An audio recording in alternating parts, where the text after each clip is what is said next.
श्रीशैलेशदयापात्रम् धीभक्त्यादिगुणार्णवम् यतीन्द्रप्रवणं वन्दे रम्यजामातरं मुनिम्. திருக்குறுகை பெருமான் தன் திருத்தாள்கள் வாழிய திருவான திருமுகத்து செவ்வி என்னும் வாழிய இருக்குமொழி என் நெஞ்சில் தேக்கினான் வாழிய எந்தைய திராசர் இறைவனார் வாழிய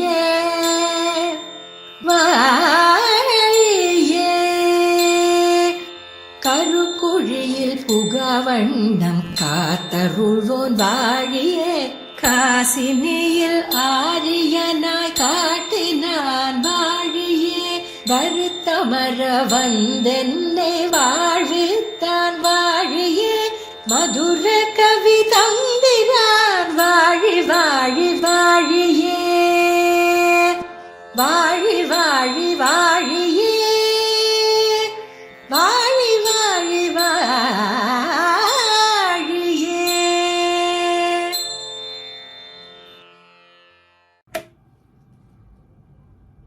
அஸ்மத்குருசமாரம்பாம் யதிசேகரமத்யமாம் லக்ஷ்மீவல்லபபர்யந்தாம் வந்தே குருபரம்பராம்.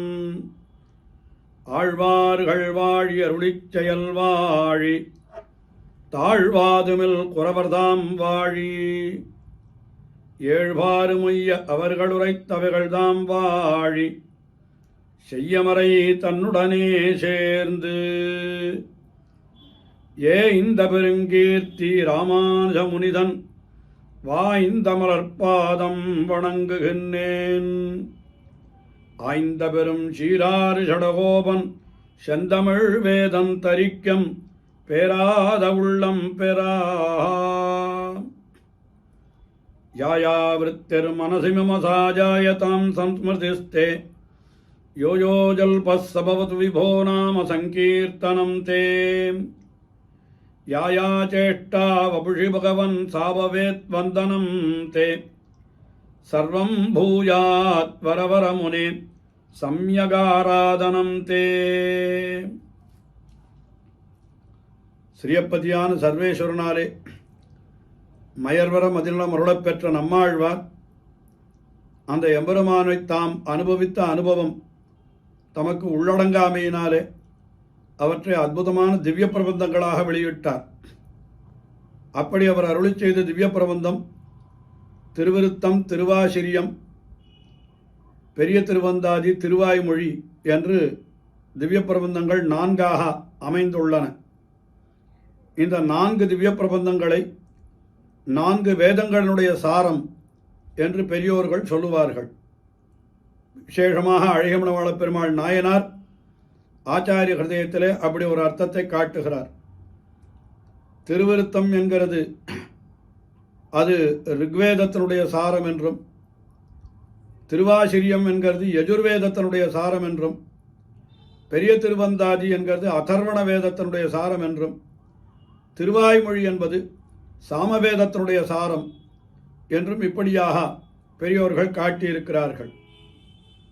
ஆக இப்போ 4 வேதங்களுடைய சாரமாக 4 திவ்ய பிரபந்தங்களை அருளி செய்தார் என்று பார்க்கிற பொழுது அது ஒவ்வொரு திவ்ய பிரபந்தத்திலேயும் அவர் அருளி செய்கிற அந்த விஷயங்கள் என்ன என்கிறதை பற்றி மிக அழகாக நம்பிள்ளை 36,000 வியாக்கியானத்தினுடைய பிரவேசத்தில், அதாவது 36,000 படிக்கு 3 பிரவேசங்கள் அமைந்திருக்கின்றன. அதில் 3வது ஸ்ரீயப்பதி என்று ஒரு பிரவேசம், அதாவது 3வது முன்னுரை. அதில் ஒரு அற்புதமான அர்த்தத்தை காட்டுகிறார். அதாவது நம்மாழ்வாரை ஸ்ரீ பரதாழ்வானோடு ஒப்பிட்டு அந்த பரதாழ்வானுக்கு இருந்த 4 நிலைகள் போலே இந்த 4 திவ்ய பிரபந்தங்கள் என்று அருளி செய்கிறார். அதாவது திருவிருத்தத்திலே ஆழ்வாருக்கு எம்பெருமான் மயர்வர மதினருடைய உடனே ஆழ்வார் என்ன பண்ணினார், இனிமேல் இந்த உலகத்திலே என்னை வைத்திருக்காதே, இன்னின்ற நீர்மை இனி யாமுறாமை உடனே என்னை இங்கிருந்து அப்புறப்படுத்தி விட வேணும் என்று கதறினார் திருவருத்தத்திலே. ஆனால் எம்பெருமான் ஏதோ சில குணாவிஷ்காரங்களை காட்டி அவரை தரிக்க பண்ணுகிறான். உடனே அவருக்கு மோட்சத்தை கொடுத்து விட்டால் அவருடைய திருவாக்கிலிருந்து பிரபந்தங்கள் வராதே. அப்படி திவ்ய பிரபந்தங்கள் வரவில்லை என்னால் உலகத்தை எப்படி திருத்துவது? ஆயினால என்ன பண்ணினார்னா அவரை அப்படியே விட்டு வைத்திருந்தார் இந்த உலகத்திலே கொஞ்ச நாள். இன்னும் பல பல காரணங்கள், அதில் இதுவும் ஒரு காரணம். பிரபந்தம் தலைக்கட்ட என்று ஒரு காரணம் சொல்லுகிறார்கள். சரி, உடனே அவர் என்ன பண்ணினார், அந்த எம்பெருமான் தன்னுடைய அனுபவத்தை மானசமாக அவருக்கு காட்டி கொடுக்க, தன்னுடைய திவ்யமங்கள விக்கிரகத்தை மானசமாக அவருக்கு காட்டி கொடுக்க அதை அனுபவித்தார் திருவாசிரியம் என்கிற திவ்ய பிரபந்தத்திலே. அதற்கு பிறகு அந்த எம்பெருமானை அனுபவிக்க வேணும் என்று தம்முடைய ஆசை கரை புரண்டபடியை பெரிய திருவந்தாதி என்கிற திவ்ய பிரபந்தத்திலே அனுபவித்தார். அந்த அனுபவம் திருவாய்மொழியிலேயும் தொடர்ந்தது. முடிவிலே அவாவத்து வீடு பத்த குருகூர் சடகோபன் என்று தாம் பேறு பெற்று தலை கட்டினபடியை திருவாய்மொழியிலே அருளி செய்து தலை கட்டினார் என்று இப்படி 4 திவ்ய பிரபந்தங்களுக்கு 4 விஷயங்கள் மிக மிக சுருக்கமாக அப்படி தெரிவிக்கப்படுகின்றன. இந்த 4 பிரபந்தத்திலே ஆழ்வாருக்கு இருந்த நிலையம் எப்படி போலே என்னால் பரதாழ்வானுக்கு இருந்த நிலை போலே என்று தெரிவிக்கிறார். அதாவது பரதாழ்வான் விவாகமான பிற்பாடு கேகய தேசத்திற்கு சென்று விடுகிறான். தன்னுடைய மாமாவருடைய அகத்திற்கு சென்று விடுகிறான். அதற்கு பிறகு அவன் திரும்பி வந்தானா வரலையா அதை பற்றியெல்லாம் வால்மீகி ராமாயணத்தில் சொல்லப்படவில்லை. எப்பொழுது அவன் திரும்பி வந்ததாக தெரிகிறது என்னால் ராமபிரான் காட்டிற்கு எழுந்தொழின பிற்பாடு தான் அவன் திரும்பி வருகிறான். முதலிலே ஒரு இடத்துல வந்துவிட்டு அதுக்கப்புறம் அவன் மறுபடியும் போனானா, இல்லை கல்யாணமாகி போனவன் 12 வருஷம் கழித்து தான் வந்தானா என்பது அது ஆராய்ச்சிக்குரிய விஷயம். அது நமக்கு இப்பொழுது அவசியம் இல்லாதது. ஊருக்கு திரும்பி வந்தான் ராமபிரான், காட்டிற்கு எழுந்தொழி விட்டார். ஊருக்கு திரும்பி வந்தவுடனே அங்கே என்ன நடந்தது என்று பார்த்தால் அவர் அவனுக்குத்தான் பட்டாபிஷேகம்னு சொன்னான். ஏன்னா கை வரம் வாங்கியிருக்காளோ இல்லையோ, தன்னுடைய பிள்ளைக்குத்தான் பட்டாபிஷேகம் என்று வரம் வாங்கியிருக்கா. அதனால் இவன் வந்தவுடனே கைகேயி அவனை ராஜன் என்று அழைத்தாளாம். ஏ ராஜாவே சக்கரவர்த்தியே அப்படின்ற போல பரதாழ்வானை அழைத்தாளாம்.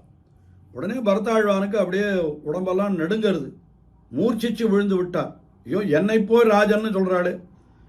முதல்ல சக்கரவர்த்தி என்னால் தகப்பனார் அவர்தான் இருக்க வேணும். சரி, அவருக்கு ஏதாவது வயசாகி போய் ஏதாவது ஆயிருந்தாலும் கூட மூத்தவர் சக்கரவர்த்தி திருமகன், அவர் பெருமாள் இருக்கிற பொழுதோ நம்மை ராஜன்னு சொன்னான்.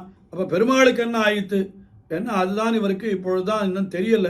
இந்த ராஜன் என்று கேட்ட உடனே அப்படியே மூர்ச்சித்து விழுந்தாரான். நம்மை போய் ராஜன்னு சொல்கிறாளே என்று மூர்ச்சித்து விழுந்தார்.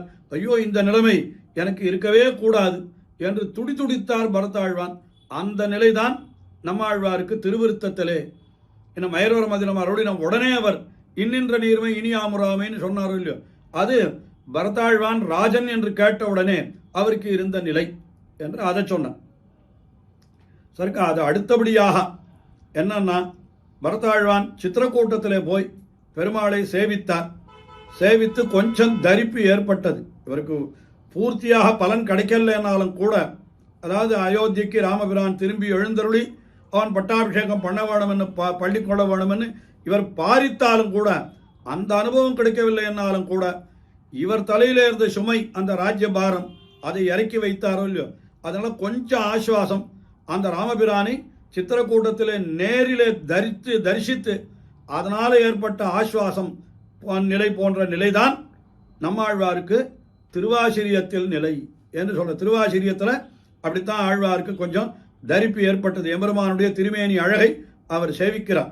ஒரு மலையோடு ஒப்பிட்டு அவர் அப்படியெல்லாம் சேவிக்கிறார். சக்கரமா முகிலொடுத்து மிக்க செஞ்சுடர் பரிதி சூடி என்று சொல்லி அப்படியெல்லாம் இருந்தால் எப்படி இருக்குமோ அந்த மாதிரி எம்பெருமானுடைய திருமேனி என்று அதை அனுபவித்து கொஞ்சம் தரிப்பு ஏற்பட்டது.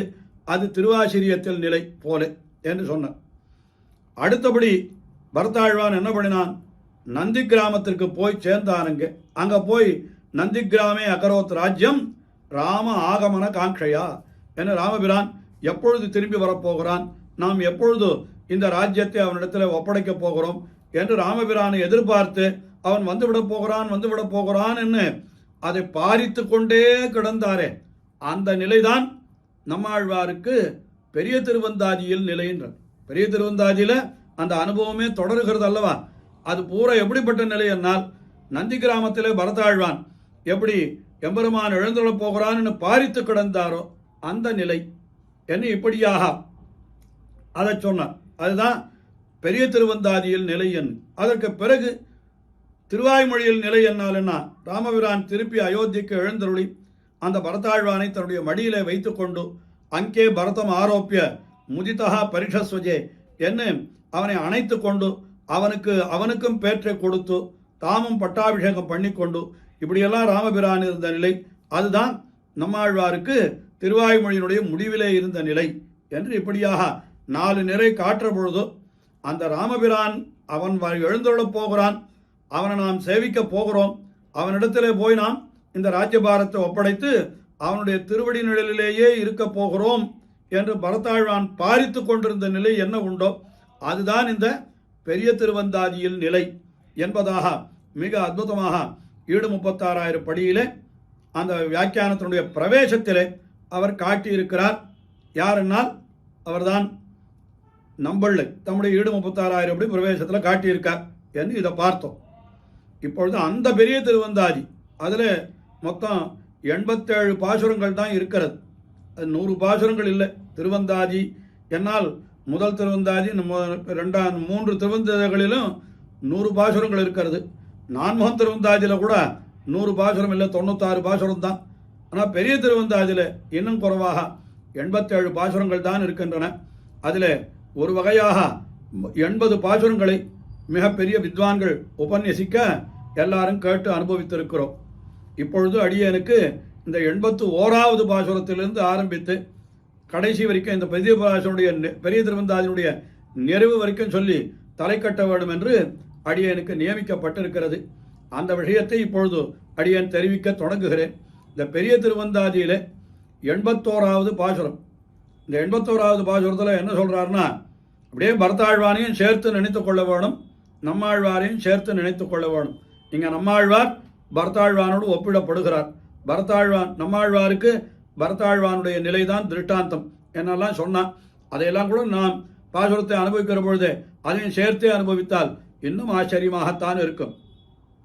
அவர் என்ன தெரிவிக்கிறார் என்று பார்த்தால், அவர் தெரிவிக்கிறார் 81வது பாசுரம். அதில் என்ன சொல்றார், நான் ஒரு அபதார்த்தமாக ஒன்றுக்கும் பிரயோஜனம் இல்லாதவனாக நீச்சனாக இருக்கிறேன். ஆனால் என்னிடத்தில் எம்பெருமான் எவ்வளவு கிருபை செலுத்துகிறான். என்னிடத்தில் எம்பெருமான் ஒரு ராத்திரி பகல் பார்க்காமல் எனக்கு அனுகிரகம் செய்வதையே தனக்கு போதுபோக்காக எம்பெருமான் கொண்டிருக்கிறான். அப்படி எம்பெருமான் பண்ணுவதற்கு எனக்கு ஏதாவது தகுதி இருக்கிறதா என்று பார்த்தால் நான் ஒன்றுமே இல்லாத நீசன் என்று தம்மை பற்றி அப்படி எம்பெருமான் தம்மிடத்திலே ஒருமுறை செய்து அந்த தன்னுடைய அருளை பண்ணுகிறான் அல்லவா. திருவிருத்தத்தில் ஒரு விஷயம் அருளை செய்வார். என்ன சொன்னார், பெருங்கேழலார் தம் பெருங்கண் மலர் புண்டரீகம் நம்மேல் ஒருங்கே பிறழ வைத்தார் என்று தாஜிப்பர். அதாவது பெருங்கழலார் என்னால் வராக பெருமாள். அவர் என்ன பண்ணினார், தம் பெருங்கண்மலர் புண்டரீகம் அந்த தாமரையை அது ஒருங்கே பிறழ வைத்தார்னு. ஒருங்கே பிறழ வைக்கிறதுன்னா ஒரே பக்கமாக அப்படியே சாய்ச்சி விட்டார். ஆழ்வார் இருக்கிற பக்கமாகவே அந்த கிருபையானது அப்படி பெருகி விட்டதுன்னு. அதே திருவருத்தத்தில் இன்னொரு பாசுரத்தில் சொல்ற பொழுது அந்த திருக்கண்மலர் புண்டரீகம் அது அப்படி சாஞ்சது எப்படி போல இருந்ததுன்னு கேட்டார். அதை இன்னும் அழகான ஒரு உதாரணத்தோடு காட்டுறார். என்ன காட்டுறார், வன்கா தரைய ஒருங்கே மலிந்து கிடந்தலர்ந்த மென்கால் கமலத் தடம்போல் பொலிந்தன எம்பிரான தடங்கண்களே என்று சொல்றார். வன்கா தரையா, ஒரு பெரிய காத்து வீசுறது, ஒரு பெரிய தாமரை தட்டாகம் என்று வைத்துக் கொள்ளுங்கள். அந்த தட்டாகத்தில் நிறைய தாமரை பூத்து இருக்கிறதுன்னு வைத்துக் கொள்ளலாம், அல்லது ஏதோ கொஞ்சம் தாமரை இருக்கிறதுன்னு வைத்துக் கொள்ளலாம், ஏதோ இருக்கட்டும். அப்போ ஒரு பெரிய காத்து அடிச்சதுன்னா என்ன ஆகும், அந்த காத்தினுடைய வேகத்துக்கு அத்தனை தாமரையும் அப்படியே ஒரு பக்கமா சாயும் இல்லையா. வன்காற்று அறைய ஒருங்கே மலிந்து கிடந்து அலர்ந்த மென்கால் கமலத்தடம், அப்படியே அது ஒரு பக்கமா சாயறது அந்த தாமரை. அதுபோல எம்பெருமானுடைய அந்த கிருபையான ஒரு காத்து அது அப்படி அடிச்சது. உடனே எம்பெருமானுடைய திருக்கண்மலர் புண்டரீகம் என் மேல் ஒருங்கே பிறழ்ந்தது என்று தெரிவிக்கிறார். தொதீக்ஷண சுதா சிந்து வீதி விக்ஷேப சீகரைஹி காருண்ய மாருதா நீதைஹி சீதளைர் அபிஷிஞ்சமாம் என்று திருக்கச்சி நம்பிகள் தேவராஜ அஷ்டகத்திலே அப்படி அருளி செய்கிறார். அது எம்பெருமானுடைய அந்த திருக்கண் நோக்கம் எப்படி நம்ம பேர்ல அந்த திருக்கண் மலர் புண்டரீகம் அது நம்ம பேர்ல சாயறதுக்கு ஒரு காத்து அடிக்கணும். என்ன காத்துன்னா அவனுடைய கிருபையாகிற காத்து, என குளிர்ச்சியான காத்து என்று இப்படியெல்லாம் தெரிவிக்கிறார். அப்படி எம்பெருமான் தன்னுடைய கிருபையை ஒருமுறை செய்து என்னிடத்தில் வைத்தான். ஆனால் அதற்கு நான் எந்த தகுதியும் இல்லாதவனாய் இருந்த பொழுதும் கூட அதையெல்லாம் எம்பெருமான் லட்சியமே பண்ணவில்லை என்கிற அர்த்தத்தை இந்த 81வது பாசுரம் பகலிராவென்பதுவும் பாவியாது எம்மை இகல் செய்து இருபொழுதுமாழ்வர் தகவா தொழும்பர் இவர் சீர்க்கம் துணையிலர் என்றோரார் செழும்பறவை மேயாறு திரிந்து. அதாவது செழும்பருவை திரிந்து மேயார். அதாவது செழும்பறவை என்ன ரொம்ப உயர்ந்த வேதாத்மா விஹகேஸ்வரா என்று சொல்லப்படுகின்ற உயர்ந்த கருடாழ்வான். கருடாழ்வான் மேல இருக்கிறவர்னு சொன்னதுடைய அபிப்பிராயம் என்ன தெரியுமோ? அவ்வளவு மேன்மை உடையவர். கருடாழ்வான் மேல இருக்காருன்னா என்ன அர்த்தம்? வேதமே வடிவெடுத்தவன் கருடாழ்வான், வேதாத்மா விஹகேஸ்வரா என்று சொல்லப்பட்டவன். அந்த வேதத்துமே வடிவெடுத்தவனாக கருடாழ்வான் எம்பெருமானை தாங்குகிறானான். சொல்லுகிற பொழுது அவர் தொட்டாச்சாரியர் சுவாமி அவர் ஒரு ஸ்தோத்திரம் அருளி செய்திருக்கிறார், வரதராஜ பஞ்சகம் என்ற ஞாபகம். அந்த ஸ்தோத்திரத்தில் சொல்லுகிற பொழுது இப்படி கையில் கருடாழ்வான் ஏழை பண்ணிட்டு வரானே பெருமாளை. என்னன்னு கேட்டா வேதத்தில் யாரு பரம்பொருள்னு கேள்வி வந்துதான். ஒருத்தர் ருத்ரன் பரம்பொருள்னு சொன்னார், ஒருத்தர் இந்திரன் பரம்பொருள்னு சொன்னார், ஒருத்தர் பிரம்மா பரம்பொருள்னு சொன்னார். அப்படின்னா இல்லை யார் பரம்பொருள்னு நான் கையில் எடுத்து கொண்டு வந்து காட்டுறேன். இப்போ யாராவது ஒருத்தர் வந்து அது இதுன்னு சொன்னது பார், நான் கொண்டு வந்து காட்டுறேன், இது என்னது நீயே பார்த்துக்கோ என்று சொல்றா போல பரம்பொருள் எதுன்னு சொல்லி தன்னுடைய கையில கொண்டு வந்து காட்டுறான் அந்த எம்பெருமானை என்று அப்படியெல்லாம் அனுபவிக்கிறார் அந்த தொட்டாச்சாரியர் சுவாமி காஞ்சி தேவ பெருமாளுடைய கருட சேவையை. அப்படி வேதமே வடிவெடுத்தவனான பிரம்மா அவன் தன்னுடைய கையாலே தாங்கி அந்த கருடாழ்வான் எம்பெருமானை சுமந்து கொண்டு வந்து அப்படி நமக்கு காட்டுகிற பொழுதோ அந்த பரம்பொருளான எம்பெருமான் என்னிடத்துல வந்து அனுகிரகம் பண்ணு. அதுதான் சொல்றார். எப்படி பண்ணான் என்று கேட்டால் நான் எப்படி இருக்கேன்னாக்கா எப்படி பண்ணினானா பகல் இரா என்று பாவியாது. என்னிடத்துல பகல் ராத்திரினே பார்க்கறது இல்லை. என்ன பண்ற சர்வசதா காலமும் என்னிடத்துல தன்னுடைய அருளை பொழிகிறான். பகலிரா என்பதுவும் பாவியாது. அப்புறம் எப்படின்னா எம்மை இகல் செய்து, இகல் என்னால் யுத்தம்னு காட்டுறா அர்த்தம். இகல் செய்துன்னா ஆழ்வார்க்கு எம்பெருமானுக்கு யுத்தம். என்ன அப்படின்னா ஒரு தகுதி இல்லைன்னாலும் பரவாயில்ல, மித்திர பாவேன சம்பிராப்தம் நத்தியஜயம் கதஞ்சனா ஏதத் விரதம், இதுதான் என்னுடைய விரதம். யாராவது தன் அடியவன்னு வெறும வாயால சொல்லக்கூட, நெஞ்சால நினைக்க கூட வேணாம், வாயால சொல்லிட்டா போறோம், உடனே அவனை நான் அனுகிரகம் பண்ணிடுவேன் அப்படின்னு சொன்னானா எம்பெருமான். ஏது ஏதத் விரதம் என்ன அவன் ஒரு விரதம் வச்சுட்டு இருக்கான். ஆனால் நாமெல்லாம் கூட ஒரு விரதம் வச்சுட்டு இருக்கோம். என்ன விரதம் அப்படின்னா உனக்கு இடமே கொடுக்கறது இல்லைன்னு தான் விரதம். நீ என்ன வேணா பண்ணு, உங்ககிட்ட நாங்கள் வரதில்லை. யாதானும் பத்தி நீங்கும் விரதம். நம்ம ஆழ்வார் திருவருத்தத்தில் அருளி செய்கிறார். யாதானம் பற்றி ஏதோ ஒரு காரணத்தை சொல்லி நீங்கும் விரதம். எனக்கு ஒன்றும் உன்னிடத்துல வரதுக்கு தகுதி கிடையாதுன்னு விலகிறது, இல்லைன்னா நீ எனக்கு தேவையில்லைன்னு விலகிறது, இல்லை எனக்கு வேற பிரயோஜனம் தான் வேணும்னு விலகிறது. ஏதோ யாதானம் பற்றி நீங்கும் விரதம். ஏன்னா நமக்கு ஒரு விரதம் அவன் கிட்டையே போறது இல்லைன்னு, அவனுக்கு ஒரு விரதம் நம்ம கைவிடுறது இல்லைன்னு விரதம். இப்போ இது ரெண்டுத்துக்கு நடுவில் என்ன ஆச்சு? ஒரு பெரிய சண்டை. பார்க்கலாம், உனக்காச்சு எனக்காச்சு, யார் ஜெயிக்கிறா பார்க்கலாம் என்று எம்பெருமான் வரானே. அதைத்தான் எம்மை இகல் செய்து, இகல் செய்துன்னா என்னோட யுத்தம் பண்ணின்ற. ஆழ்வாருக்கு எம்பெருமானுக்கு யுத்தம்னா சண்டையா போட்டாவா? சண்டை போடுறதில்லை.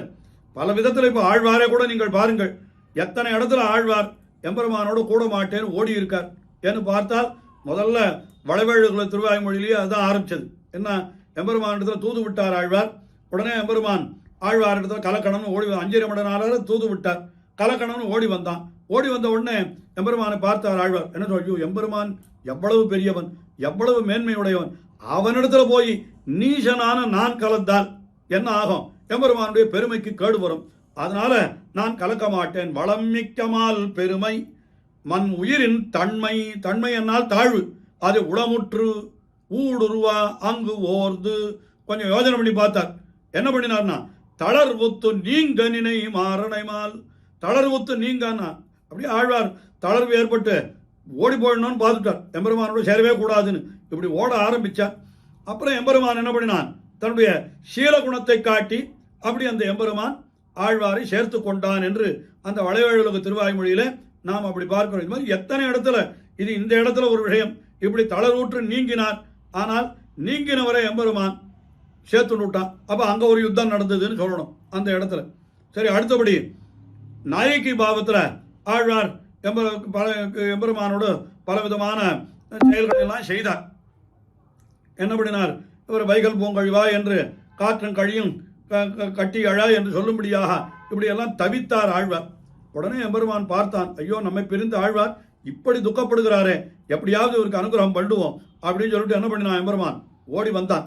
ஆழ்வார் இருக்கிற இடத்துக்கு ஓடி வந்தா உடனே ஆழ்வாருக்கு இப்போ பிரணயரோஷம் தலையெடுத்து கொடுத்து, அவர் மின்னடையாறு சேர்கண்ணன் மெத்தன வந்தான் என்று தன்னிலை போய் பெண்ணிலையாய் தான் தள்ளி என்ன பண்ணினார் ஆழ்வார், உன்னுடனே கூடேன் என்று ஊடும் குருகையர்கோன் என் உன்னுடன் நான் கூட மாட்டேன் அப்படின்னு ஆழ்வார் அங்கேயும் கொஞ்சம் தகராறு பண்ணினார்.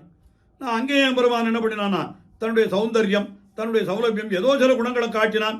இப்படியெல்லாம் காட்டி ஆழ்வாரை சேர்த்துட்டான். இந்த மாதிரி பார்த்தால் ஆழ்வார் முதல்ல எம்பெருமானோடு கலக்கணும்னு ஆசைப்படுவர். அப்புறம் ஏதோ ஒரு காரணத்தை சொல்லி எம்பெருமானையோடு கலப்பதற்கு ஆழ்வார் தயங்குவர். அப்ப எம்பெருமான் என்ன பண்றான், ஆழ்வாரோட யுத்தம் பண்ணி கட்டி புரண்டாவது எப்படியாவது ஆழ்வாரோட சேர்ந்து விடணும் அப்படின்னு எம்பெருமான் பண்றானா. அதைத்தான் இங்க சொல்றாரு பாருங்க. என்ன சொல்றாருன்னா, பகலிரா என்பதுவும் பாவியாது எம்மை இகல் செய்து என்னோட யுத்தம் பண்ணி இருபொழுதுமா ஆழ்வர், இருபொழுதும்னா என்ன, எல்லா பொழுதுங்களும் என்னோடு கூடியிருந்து கலக்கணம்னு அவர் பண்றார். அவர் என்ன பார்க்கலன்னு கேட்டா, தகவா தொழும்பர் இவர் எந்த தகுதியும் இல்லாத தொழும்பர், தகவி இல்லாத தொழும்பர்னா என்ன அர்த்தம், நீச்சர்னு அர்த்தம், ரொம்ப தாழ்ந்தவர். தகவா தொழும்பர் இவர், அதற்கு மேலே சீர்க்கும் துணையிலர் எனக்கு என்று ஓரார், இதெல்லாம் பார்க்கவே மாட்டேன்ற. ஐயோ நம்ம ரொம்ப நீச்சனாச்சே அப்படின்னும் பார்க்கல. எனக்கு சீர்க்கும் துணை என்னால் ரெண்டு விதமாக அர்த்தம் சொல்லலாம். என்ன அர்த்தம், எந்த விதமான சாதனமும் இல்லாதவர் என்று அந்த அர்த்தத்தை சொல்லலாம். அதாவது சாதனம் இவரிடத்திலேயே ரெண்டு இருக்கா அப்படின்னு பார்த்து அனுகிரகம் பண்றது. இவரிடத்துல சாதனம் இல்லைன்றது தான் முக்கியமான சாதனம் அப்படின்னு எம்பெருமான் நினைக்கிறான். அல்லது துணையிலர் என்றோரார்னா ஆழ்வாருக்கு துணையே கிடையாது. ஏன்னா எம்பெருமானை பற்றி போது போக்கி பேசணும்னா கூட ஆழ்வாருக்கு ஒரு துணை இல்லாமல் போயிடுது. கதையந்தச்ச மாம் நித்தியம் துஷ்யந்திச்ச ரமந்திச்ச என்று கீதையில ஒரு விஷயத்தை சொல்றான். எல்லாரும் எம்பெருமானை பற்றி நினைச்சிட்டு இருக்கா, துஷ்யந்தி ரமந்தி அவெல்லாம் சந்தோஷப்படுறான்னு சொன்னார். அப்படி சொல்ற பொழுது அங்க துஷ்யந்தின்றதுக்கு சந்தோஷம்னு அர்த்தம், ரமந்தேன்றதுக்கு சந்தோஷம்னு அர்த்தம். ஆனா ரெண்டு சப்தத்தையும் கீதையில போட்டிருக்காளே, அது கண்ணன் சொல்லியிருக்கானே என்ன அர்த்தம் என்று காட்டுற பொழுது எம்பெருமானார் மட்டும்தான் கீதா பாஷ்யத்தில் அற்புதமான அர்த்தம் காட்டினார். என்னன்னா, பக்தாரஹா துஷ்யந்தி ஸ்ரோதாரஹா ரமந்தே அப்படின்னு சொன்னார். ரெண்டு விதமான சந்தோஷம் இல்லையா. பக்தாரஹா எம்பெருமானை பற்றி பேசுகிறவர்கள் துஷ்யந்தி, அவ ஒரு விதமான சந்தோஷம், எம்பெருமானை பற்றி பேசுவதற்கு நமக்கு வாய்ப்பு கிடைத்ததே என்று இவாளுக்கு சந்தோஷம். ஸ்ரோதாரஹா கேட்கிறவாளுக்கு அதுவும் சந்தோஷம் தான், ஆனால் அது வேற விதமான சந்தோஷம். அப்படி பார்க்கிற பொழுது ரெண்டு சப்தம் தனித்தனியாக இருக்கணுன்றதுக்காகத்தான் அப்படி எம்பெருமான் பிரயோகம் பண்ணினான்னு மிக அழகாக எம்பெருமானார் காட்டி அருளுகிறார். அப்படிப்பட்ட துணை கூட ஆழ்வாருக்கு யாரும் கிடையாதான். அப்படி இருக்கார் ஆழ்வார். அவர் தான் தனியேன் என்று தம்மை பற்றி சொல்லிக் கொள்ளுகிறாரு. அதனால இதெல்லாம் பார்க்கிறதே இல்லை எம்பெருமான். என்ன பண்ணா, எனக்கு நான் அப்படிப்பட்டவன், தகவா தொழும்பர் சீர்க்கும் துணையிலர் இவர் என்று ஓரார், அவர் இப்படியெல்லாம் பண்ண மாட்டேன்றார். என்னை என்ன பண்றார், எப்படியாவது என்னை சேர்த்து கொள்ள வேண்டும் என்பதற்காக இரவு பகல் பாராமல் எல்லா பொழுதும் என்னோடு யுத்தம் பண்ணி என்னோடு சேர்த்து கொள்ளுகிறார். இது இன்னும் எம்பெருமானுடைய ஒரு பெரிய கிருபை என்று இந்த எம்பெருமானுடைய கிருபையை இந்த பாசுரத்திலே கொண்டாடினார். அதுக்கு மேலே அடுத்தபடியான பாசுரம் அதில் என்ன தெரிவிக்கிறார்னா, ஐயோ நான் எப்படியெல்லாம் இருந்தேன், எம்பெருமானை தகவா தொழும்பர்னு இதை சொல்லிட்டீரே, அது என்ன தொழும்பு உமக்கு சொல்லுமே, நீச்சர்னு சொன்னா என்ன நீச்சத்துவம் உம்மிடத்தில் இருந்தது, ஏன் எம்பெருமானை பற்றி நீர் ஒன்றும் நினைக்கவே இல்லையா அப்படின்னா ஒன்றுமே நினைக்கல. அதைத்தான் சொல்றார். தெரிந்துணர்வொன்றின் மயால் தீவினையேன் வாழாவிருந்தொழிந்தேன் கீழ்நாள்களெல்லாம் கரந்துருவின் அம்மானை அன்னான்று பின்தொடர்ந்த ஆழியங்கை அம்மானை ஏத்தாது அயர்த்து. நான் என்ன பண்ணினேன், வீணா போய்விட்டேன். என்னுடைய காலத்தை எல்லாம் எப்படி வீணா போக்கினேன் அப்படின்னா, தெரிந்துணர்வு ஒன்றின்மையால் எனக்கு இந்த விவேக புத்தியே ஏற்படலை. எதை தெரிந்து கொள்ள வேணுமோ அதை தெரிந்து கொள்ளலை. தெரிந்து கொள்ள வேண்டியது எதுன்னு கேட்டா எம்பெருமானை பற்றின விஷயங்கள், அதைத்தான் தெரிந்து கொள்ளணும். அர்த்த பஞ்சக ஞானம் அதுதான் வேணும் நமக்கு. ஆனால் தெரிந்துணர்வொன்று இன்மையால் நான் என்ன பண்ணினேன்னு கேட்டா, நான் வாழாயிருந்தொழிந்தேன். வெறுமன போத போக்கின்றது. எப்போ பார்த்தாலும் வீணா போத போக்கினேன். நம்ம கூட என்ன பண்ணுறோம், ஏதோ ஒரு செல்ஃபோனை கையில் எடுத்துட்டு கொஞ்ச நாள் அதை அப்படியே தள்ளிட்டு இருந்தோம்னா மணிக்கணக்காக போயிடுறது.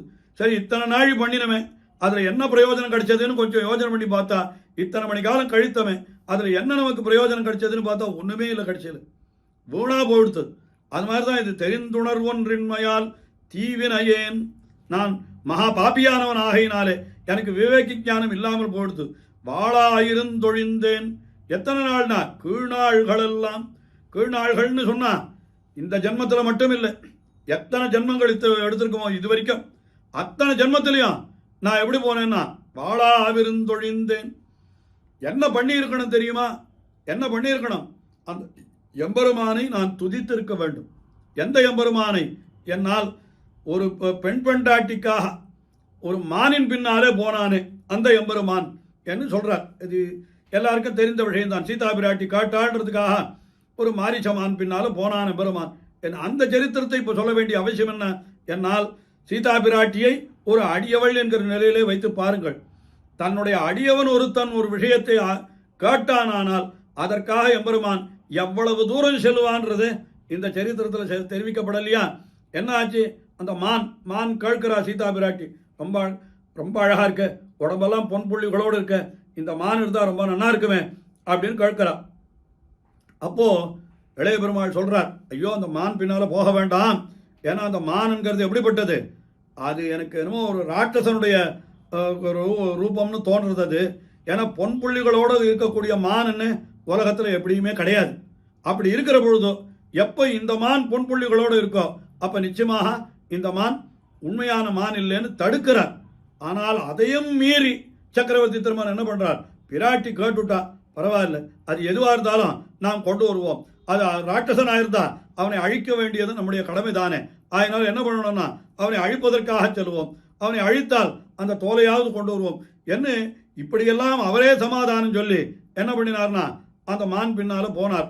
அதைத்தான் இந்த பாசுரத்தில் பின்னடிகளில் காட்டுகிறார் ஆழ்வார். கரந்துருவின் அம்மானை அன்னான்று பின்தொடர்ந்த கரந்துருவின் அம்மான் அப்படின்னா தன்னுடைய ரூபத்தை மறைத்து கொண்டு, கரத்தல் என்னால் மறைத்தல். அப்ப கரந்துருன்னு என்ன அர்த்தம்?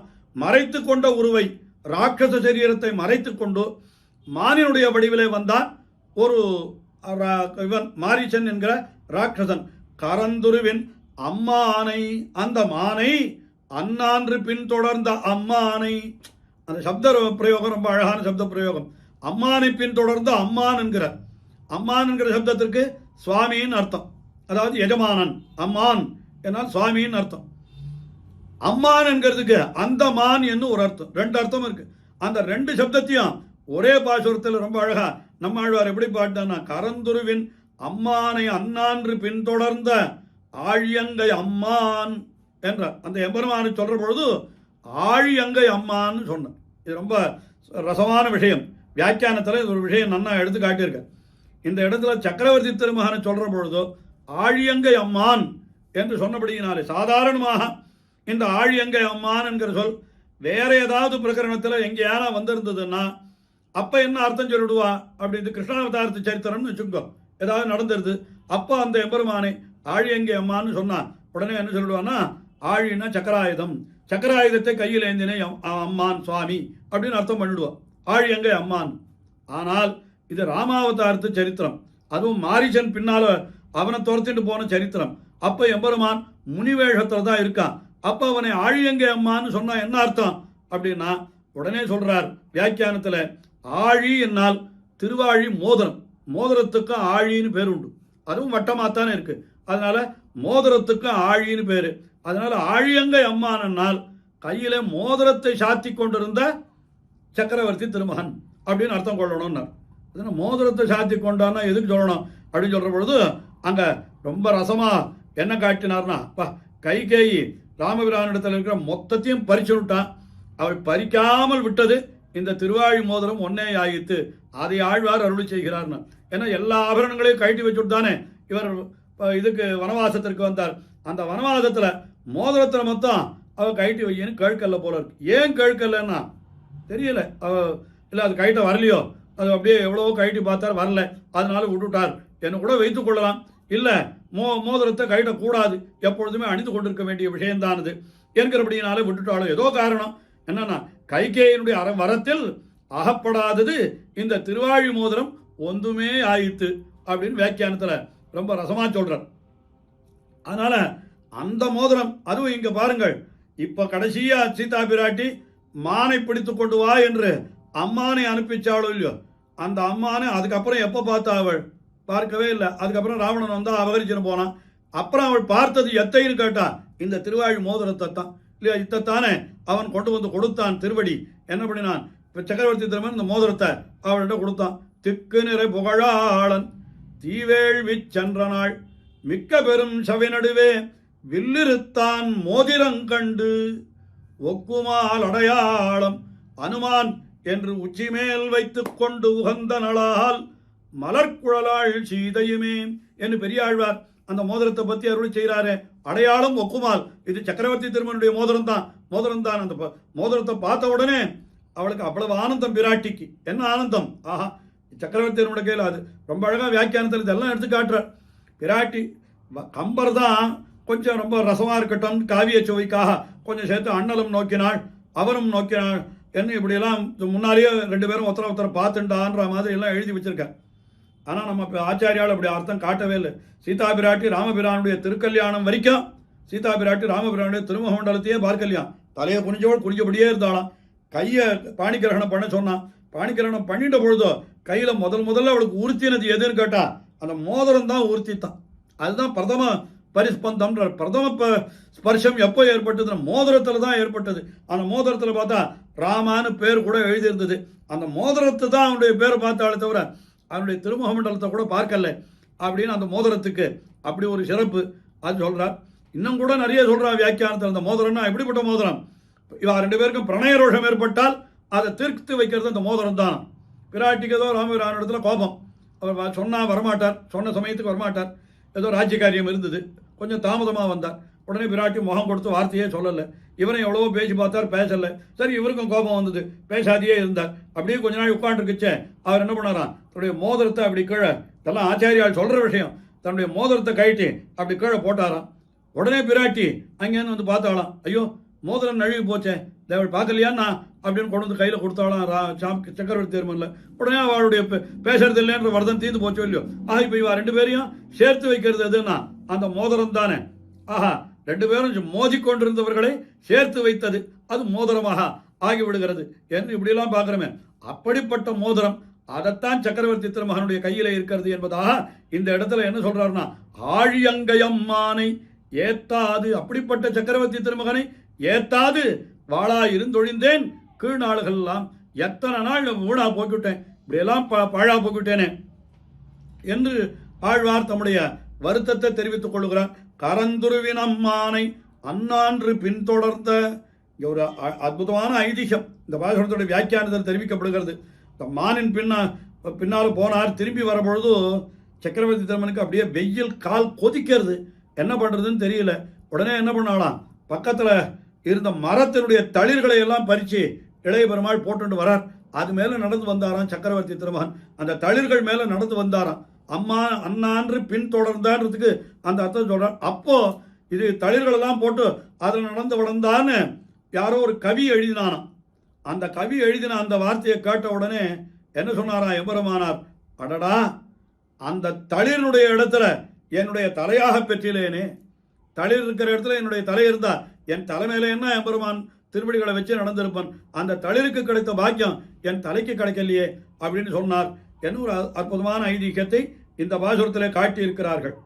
அதற்கு மேலே அடுத்த பாசுரத்தில் என்ன தெரிவிக்கிறார்னா, அயற்பாய் அயராப்பாய் நெஞ்சமே சொன்னேன். இப்போ என்ன இத்தனை நாளாக வீணா போய்விட்டேன்னு சொல்லிட்டேனே, இப்போ என்ன இனிமையாவது கொஞ்சம் புத்தி பிழைத்துக்கொள், கொஞ்சம் புரிந்து கொண்டு இனிமேல் எப்படி நடந்து கொள்ள வேண்டும் என்கிறதை நீ சொல்லு, நான் உனக்கு நீ பண்ண வேண்டியது ஒரே ஒரு காரியம்தான். என்ன பண்ணணும்னு கேட்டான், எம்பெருமானுக்கு பல்லாண்டு பாடணும். அதை நீ செய்தேயானால் நீ பிழைக்கலாம், இல்லைன்னா நீ நாசமாக போறேன்னா போய்க்கோ, அவ்வளோதான். வேற என்ன சொல்ல முடியும்? அதைத்தான் இந்த அடுத்தபடியாக 83வது பாசுரத்தில் தெரிவிக்கிறார் ஆழ்வார். அயற்பாய் அயராப்பாய் நெஞ்சமே சொன்னேன், உயப்போம் நெறி இதுவே கண்டாய், செயற்பால் அவல்லவே செய்கிருதி நெஞ்சமே, மல்லர் நாள் வவ்வி நனைவாழ்த்து, அஞ்சினேன் மல்லர் நாள் வவ்வி நனைவாழ்த்து. என்ன சொல்லுகிறார்? அயற்பாய் அயராப்பாய். அயற்பாய்னா என்ன அர்த்தம்? நீ மறந்து கட்டாலும் கெடு. அயராப்பாய் இல்லை, நான் சொல்றதை கேட்டு உஜ்ஜீவித்தாலும் உஜ்ஜீவி, உன் இஷ்டம், என்ன வேணா பண்ணிக்கோ அப்படின்னு தன் நெஞ்சிக்கே சொல்றார், உபதேசிக்கிறார். இப்போ கீழ்பாத்திரத்தில் என்ன சொன்னார்? கீழ்நாள்களெல்லாம் வாழா இருந்து ஒழிந்தேன்னார். கீழ்நாள் போனது போட்டோம், எப்படியாவது தொலையிட்டோம், இனிமேல் பட்ட நாள்லையாவது நன்னாயிருன்னு. இனிமேல் பட்ட நாள்லையாவது நீ என்ன பண்ணணும்? அந்த எம்பெருமானை நீ வாழ்த்தணும், அவனுக்கு பல்லாண்டு பாடணும். பல்லாண்டு பாடுறது ஒன்று தான் நாம் பண்ணக்கூடிய காரியம். அதனால உனக்கு நான் சொல்றேன், நீ அயற்பாய், நாசமா போனாலும் போ. அயரா ஆப்பாய், நான் சொல்றதை கேட்டு நீ வாழ்ந்தாலும் வாழ் அப்படின்னு சொல்றாரு. என்ன உனக்கு நெஞ்சமே சொன்னேன், உன்னுடைய நெஞ்சத்துக்கு நான் இப்போ உபதேசம் பண்றேன் கேளு அப்படின்னார். என்னன்னா உயப்போம் நெறி இதுவே கண்டாய். உயப்போம் நெறின்னு அர்த்தம், உய்யப்போகும் நெறி, உஜ்ஜீவனத்தை அடைவதற்கு வேண்டிய ஒரே வழி இப்ப நான் சொல்ற வழிதான். இந்த வழியை தவிர வேற வழியே கிடையாது. இதை கேட்டு நீ உஜ்ஜீவித்தால் உஜ்ஜீவி, இல்லை கேட்காதையே நாசமா போனா அது உன் இஷ்டம் அப்படின்னு சொல்றாராம். உயப்போம் நெறி இதுவே கண்டாய். அதுக்கு மேல சொல்றார், செயற்பால வல்லவே செயற்பால வல்லவே செய்கிருதி நஞ்சமே. ஆனா நீ இத்தனை நாளா என்ன பண்றன்னா, நீ எது செய்யக்கூடாதோ அதைத்தான் செஞ்சுட்டு இருக்க.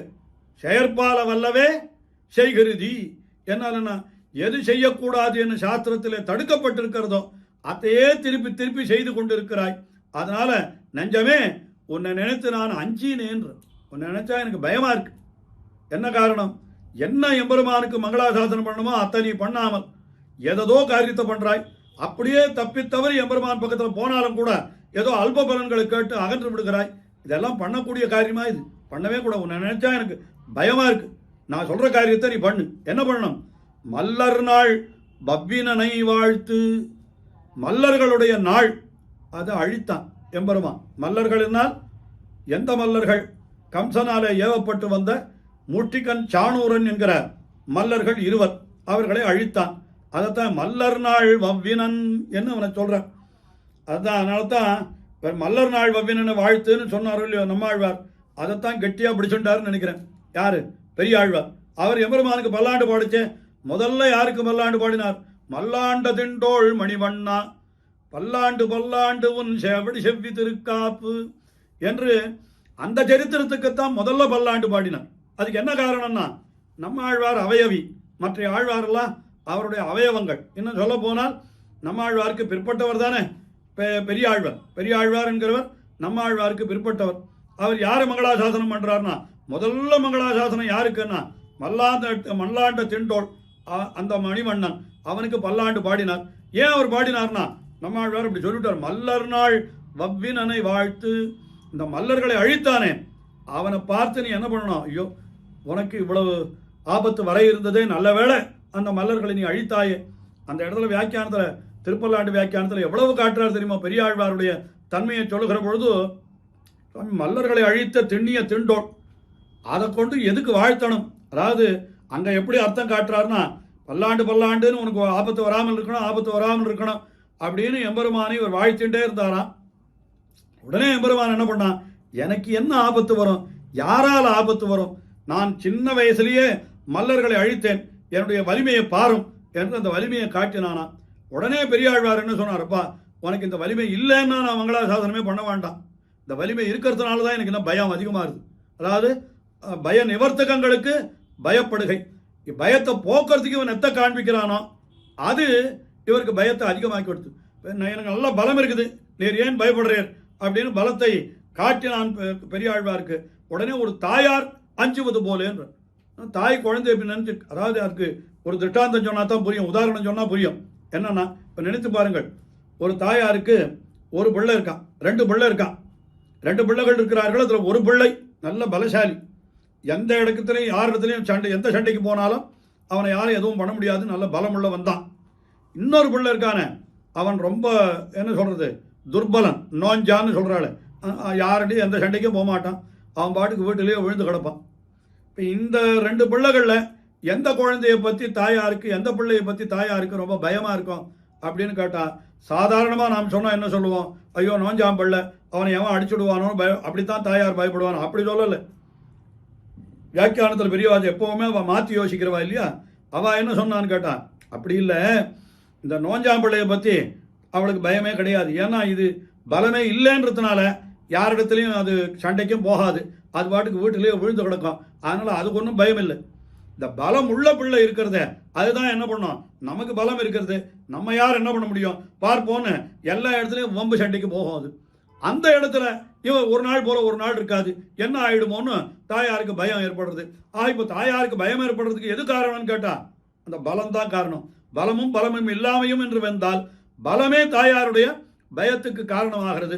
அது போலத்தான் இங்கே என்ன சொல்றாருன்னா, பெரியாழ்வாருக்கும் கூட எம்பெருமான் தன்னுடைய அந்த மல்லாண்ட திண்டோள் என்று தோளினுடைய வலிமையை காட்ட, இந்த தோல் வலிமை இருக்கிறபடியினாலே நான் பயப்படுகிறேன், நீ உனக்கு தோல் வலிமை இருக்கிறபடியினாலே மதியாதே, நீ யாரை கொடுத்து யுத்தம் பண்ணுவியோ, உனக்கு எந்த சமயத்தில் என்ன ஆபத்து வருமோ என்று எனக்கு அதை நினைத்துத்தான் பயமாயிருக்கிறது என்று அவனுக்கு பல்லாண்டு பாடினார் பெரியாழ்வார்னு சொல்றாளே. அதைத்தான் இங்க நம்ம பண்ண சொல்றான். மல்லரு நாள் வவ்வினனை வாழ்த்து அப்படின்னு இவர் பெரியாழ்வார், அதுக்கு அவர் பெரியாழ்வாருக்கு முன்கூட்டியே அவருக்கு வழிகாட்டியாக இப்படி நம்ம ஆழ்வார் அருளி செய்தார் என்றே நாம் கொள்ளலாம். ஆனால் இப்போ இவ்வளவு உபதேசம் பண்ணின பிற்பாடும் கூட என்ன பண்ணித்துன்னு கேட்டா, ஒன்றும் இது கேட்டதா தெரியல. இவர் சொன்ன விஷயங்களெல்லாம் இந்த நெஞ்சு கேட்டதா தெரியல. உடனே பார்த்தார் ஆழ்வார், என்ன சொன்னத்தை கேட்க மாட்டேன்ற, இனிமேல் நீ தரிச்சிருக்க முடியுமானா தரிச்சிரு, உன் இஷ்டம்பா, என்ன வேணா பண்ணிக்கோ, நான் என்ன சொல்றது, சொல்ல வேண்டியதை இவ்வளவு சொல்லியாச்சு, என்ன சொன்னேன், எனக்கு எவ்வளவு சொன்னாலும் கேட்க மாட்டேன்றிய. அடுத்த பாசுரத்தில் என்ன சொல்றார், வாழ்த்தி அவனடியை பூப்புனைந்து நின் தலையை தாழ்த்து இருகை கூப்பு என்னால் கூப்பாத பாழ்த்த விதி, எங்குத்தா என்னவனை ஏத்தாது என் நெஞ்சமே தங்கத்தான் ஆமேலும் தங்கு. கீழே சொன்ன மாதிரி மல்லர் நாள் வவ்வினனை வாழ்த்தனம், வாழ்த்தி அப்புறம் அவன் அடியை பூ புனைந்து அவனுடைய திருவடிகளிலே புஷ்பங்களை சமர்ப்பித்து நின் தலையை தாழ்த்து இருகை கூப்பு. இதுதான் நமக்கு சொல்லியிருக்கிற விஷயம். இந்த மாதிரி பண்ணணும், அவனை வாழ்த்தணும். வாழ்த்தி, அதாவது மனம் மொழி மெய் என்று முக்கரணங்கள் சொல்லியிருக்கா. அது என்ன பண்ணணும்னு கேட்டா, மனசால வாழ்த்துறது, அதுக்கப்புறம் அதான் பல்லாண்டு பாடுதல், அதுக்கப்புறம் அவனுடைய பூ புனைந்து வாக்குனால அவனுக்கு அதாவது வாழ்த்துறது, பூ புனைவதாக மனசால நினைக்கிறது, தலையாலே அவனை வணங்குதல். தலையை வணங்குறதே, தலையே கூட ஒரு புஷ்பம் போலே தான். அது தலையில திருவடியை வணங்கினா அவனுக்கு ஒரு புஷ்பத்தை சமர்ப்பித்தா போலத்தான். இங்க பூ புனைந்துன்றத மனசாலை நினைத்தல் என்று அப்படி கொள்வோமானால், முக்கரணங்கள்னு சொல்றதுக்கு இது 3மே இங்க இருக்கிறது. முக்கரணங்களாலும் அவனைத்தான் நினைக்க வேணும். வாயாலே வாழ்த்த வேணும், மனசாலே நினைக்க வேணும், சரீரத்தாலே வணங்க வேண்டும். வாழ்த்தி அவனடியை பூப்புனைந்து, பூப்புனைந்து வாழ்த்தி, பூவை சமர்ப்பிக்கிறதா நினைச்சுட்டு அவனை வாழ்த்தணும்.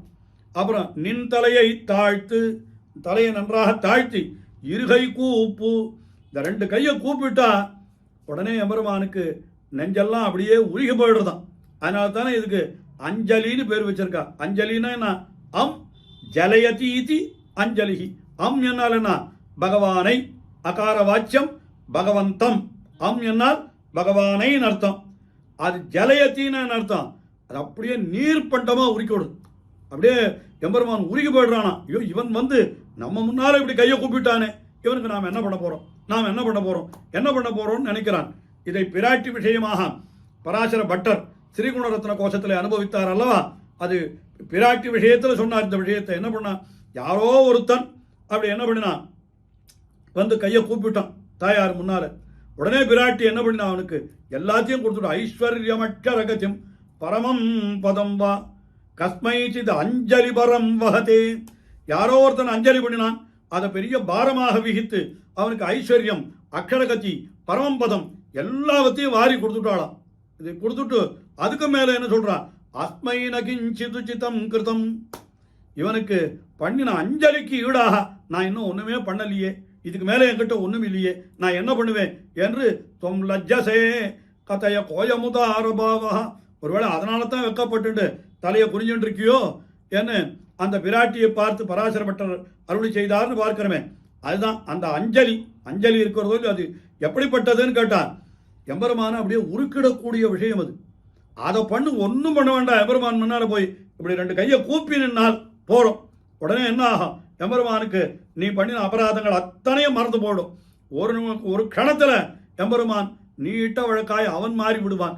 என்ன இந்த அஞ்சலியை பண்ணு. அஞ்சலின்றது அதை ரொம்ப அழகா ஸ்தோத்திரத்தனத்தில் என்ன அழகா காட்டின, தொதங்கிரிமுத்திஷ்ய கதாபி கேனச்சித் யதா ததாவாபி சகிருத்கிருதோஞ்சலிஹி ததைவ முஷ்ணாத்யசுபான்யசேஷதः சுபானி புஷ்ணாதி ந ஜாது ஹீயதே. எம்பெருமானை குறித்து பண்ணக்கூடிய அஞ்சலி, அந்த அஞ்சலிக்கு எந்த நியமமும் கிடையாது. என்ன சொன்னார், கதாபி எப்பொழுதோ ஒரு முறை, கேனச்சித்து யாரோ ஒருத்தனாலே. சொன்னதனுடைய அர்த்தம் எப்பொழுதுனா கால நியமம் இல்லை, அதிகாரி நியமம் இல்லை, யதா ததா வாபி பிரகார நியமமும் இல்லை, இன்னும் பல நியமமும் இல்லை, எந்த நியமமும் கிடையாது. எதுக்கு வேணா பெருமாள் முன்னால போய் அப்படி அஞ்சலி பண்ணிட்டா உடனே பெருமான் என்ன பண்றான், ததைவ முஷ்ணாத்ய சுபானி, அந்த கணத்திலேயே நம்முடைய பாபங்களை எல்லாம் தொலைத்து விடுகிறான். சுபானி புஷ்ணாதி, மேல மேல நன்மைகளை கொடுக்குறான். அதுக்கு மேல என்ன பண்றான்னு கேட்டா நஜாது ஹீயத்தே, ஒரு பொழுதும் அந்த அஞ்சலி அழியவே அழியாதான். அப்படியே அஞ்சலி நாம ஒரு தடவை பண்ணிட்டு கையை எடுத்துட்டா கூட நம்ம அஞ்சலி பண்ணிட்டே இருக்கிறதா எம்பெருமான் நினைச்சுட்டே இருப்போம். எம்பெருமானுடைய சுபாவம் அது, அவனுடைய தன்மை அது. ஆனால் இந்த கையை கூப்பினா அவனுக்கு அவ்வளவு எண்ணம் ஏற்படுமா? இது என்ன ஒரு சைகை தானே. இந்த சைகைக்கு என்ன அர்த்தம் தெரியுமோ, இப்படி 2 கையை சேர்த்துட்டா என்னை காப்பாற்றிக் கொள்வதற்கு எனக்கு எந்த விதமான உபாயமும் என்னிடத்துல இல்லை, வெறுங்கையன் நான் அப்படின்னு காட்டுறதான் இந்த 2 கையை சேர்க்கிறமா, வெறுங்கையன்னு காட்டுறமா. இப்படி அர்த்தம் உண்டான்னு கேட்டா அது பெரியவாச்சான் பிள்ளை வேற ஒரு பாசுரத்திர வியாக்கியானத்தில் ரொம்ப ரசமா ஒரு அர்த்தம் காட்டினார். என்ன காட்டினார் தெரியுமா, இப்படி சொன்னா புரியாது, இதுக்கு எதிர்மறையா உதாரணம் சொன்னா புரியும். என்னன்னா சொல்றேன், இப்போ ரொம்ப அவர் காட்டினது ஒருவன் கையை ஓங்க உள்ளதனையும் என்னை பரிபவித்தான் என்ன போய் அடிக்கவே இல்லை, வெறுமை இப்படி கையை ஓங்கிட்டான். சுவாமி என்ன நோக்கி கையை ஓங்கினான்னு சொல்லிட்டே இருக்காளாம். என்ன ஓங்கினத்தானே ஓங்கினான், என்ன அடிச்சானா இல்லை வாயால் ஏதாவது விஷவு பண்ணானா, ஒன்றும் பண்ணலையே. அப்படி இருக்கிற பொழுது கையை ஓங்கிட்டு போறான்னு சொல்றாளா? ஆனால் சொன்னா கேட்க மாட்டான். கையை ஓங்கினது அந்த சைகைக்கு ஒரு அர்த்தம், அவ்வளோ வேண்டாம். நான் இன்னொரு திருஷ்டாந்தம் சொல்றேன் கேளுங்க. ஒரு சின்ன பையன் ஒரு பெரிய ஒருத்தர் உட்காந்துருக்கார், அவரை பார்த்து இப்படி ஆள் காட்டி வரல, இப்படி ஆட்டினான், இப்படின்னா உடனே அவருக்கு என்ன கோபம் வருது, அடே இன்னும் முளைச்சி 3 இலை விடலை, நீ சுண்டக்கா பையன், நீ என்ன பார்த்து இப்படின்றியா அப்படின்னு ஒரேடியா குதிச்சாரான். உடனே பக்கத்தில் இருக்கிற ஒருவர் கேட்கிறார், என்ன சுவாமி நீர் எவ்வளவு பெரியவர், எதுக்காக இவ்வளவு கோபம் கொண்டு? இல்லை அந்த பையன் இப்படி ஏதோ விரலத்தானே ஆட்டினா அதனால உங்களுக்கு என்ன அப்படின்னு கேட்டா, அதுக்கு என்ன அர்த்தம் தெரியுமா, இந்த விரல ஆட்டுறான்னா அதுல ஏதோ ஒரு அர்த்தம், உன்னை தொலைச்சுடுவேன்னு அர்த்தமா, ஏதோ ஒரு அர்த்தம் வச்சுங்க. இந்த பையன் எப்படி அப்படி பண்ணலாம் அப்படின்னா என்ன அர்த்தம், ஒரு சைகைக்கு ஒரு அர்த்தம் இருக்கிறது. இப்போ அந்த சைகையினால அவனுக்கு கோபம் வருகிறது. ஆனால் பகவானிடத்துல எப்பவுமே கருணை தானே வரும். இந்த சைகையை காட்டினா எம்பெருமானுக்கு கருணை வருது, அவ்வளோதான் விஷயம். இந்த அஞ்சலி இதை பண்ணிட்டா என்ன பெரிய கஷ்டம். இந்த வெறுமை எம்பெருமான் முன்னால் போய் இப்படி கையை, அதாவது உலகத்திலேயே கூட இதுதான் வேணும். எம்பெருமான் சொல்கிறேன், இப்போ ஒருத்தர் போயிட்டே இருக்கார் கூட்டத்தில், ஏதோ ரொம்ப கூட்டமாக இருக்குது, இப்படி போயிட்டு இருக்குச்சே யாரோ ஒருத்தர் அண்ணா செருப்பு காலால் போட்டு நம்மளை மிதிச்சுட்டார் வச்சுக்கோ, கால் அப்படியே பிராணனே போகிற மாதிரி இருக்குது.